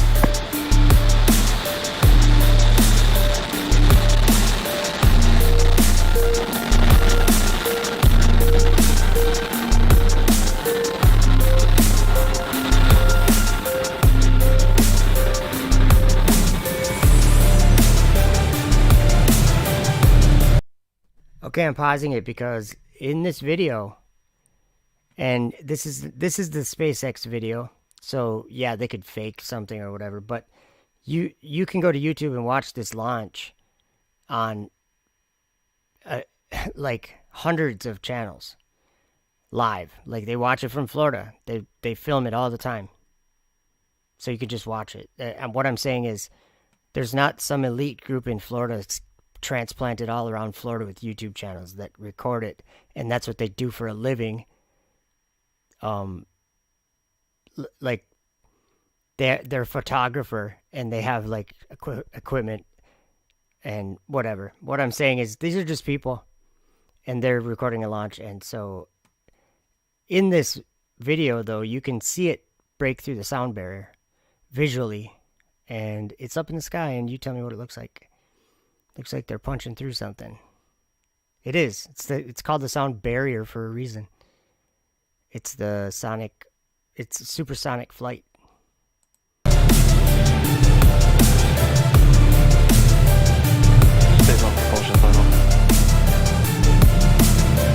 What a beautiful day for a rocket launch here. As you can see, Falcon 9 has successfully lifted off from Pad 40 at Cape Canaveral Space Force Station, carrying our stack of 60 Starlink satellites to orbit. Moments ago, we throttled the engines down in preparation for Max Q, or the maximum aerodynamic pressure that the rocket will see. The vehicle is supersonic. I do. Supersonic.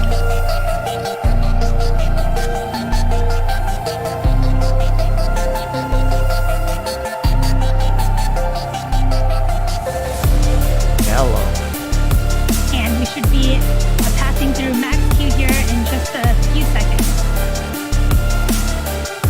Vehicle has reached maximum aerodynamic pressure. We just passed through Max Q.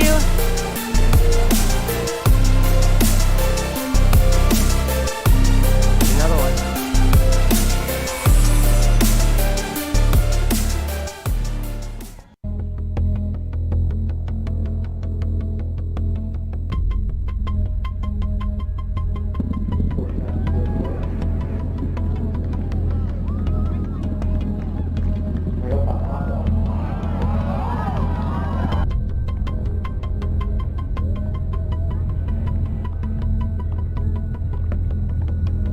Love your true seats. He's gonna say, you lived out it your whole life.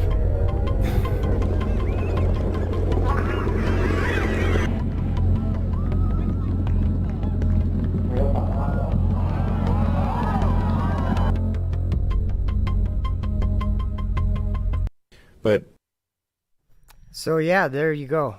That's there was one more video.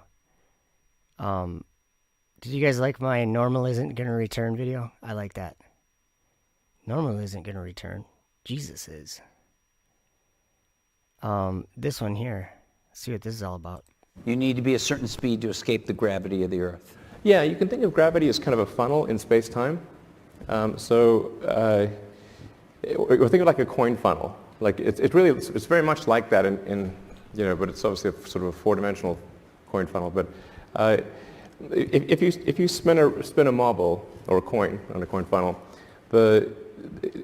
when it's far out, it sort of spins slowly, and then as it gets closer, it spins faster and faster. And if you were to start at the bottom of the coin funnel and you wanted to exit, you'd spin it horizontally, and it would spin out, and that's really how you get to orbit.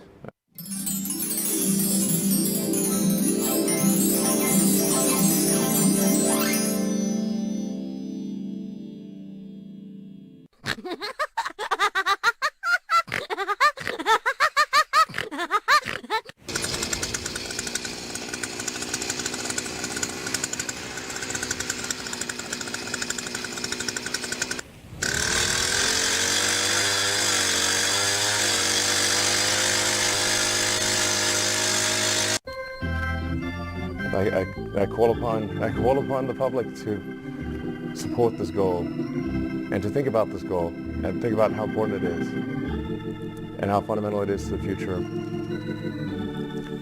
We've got to get it done.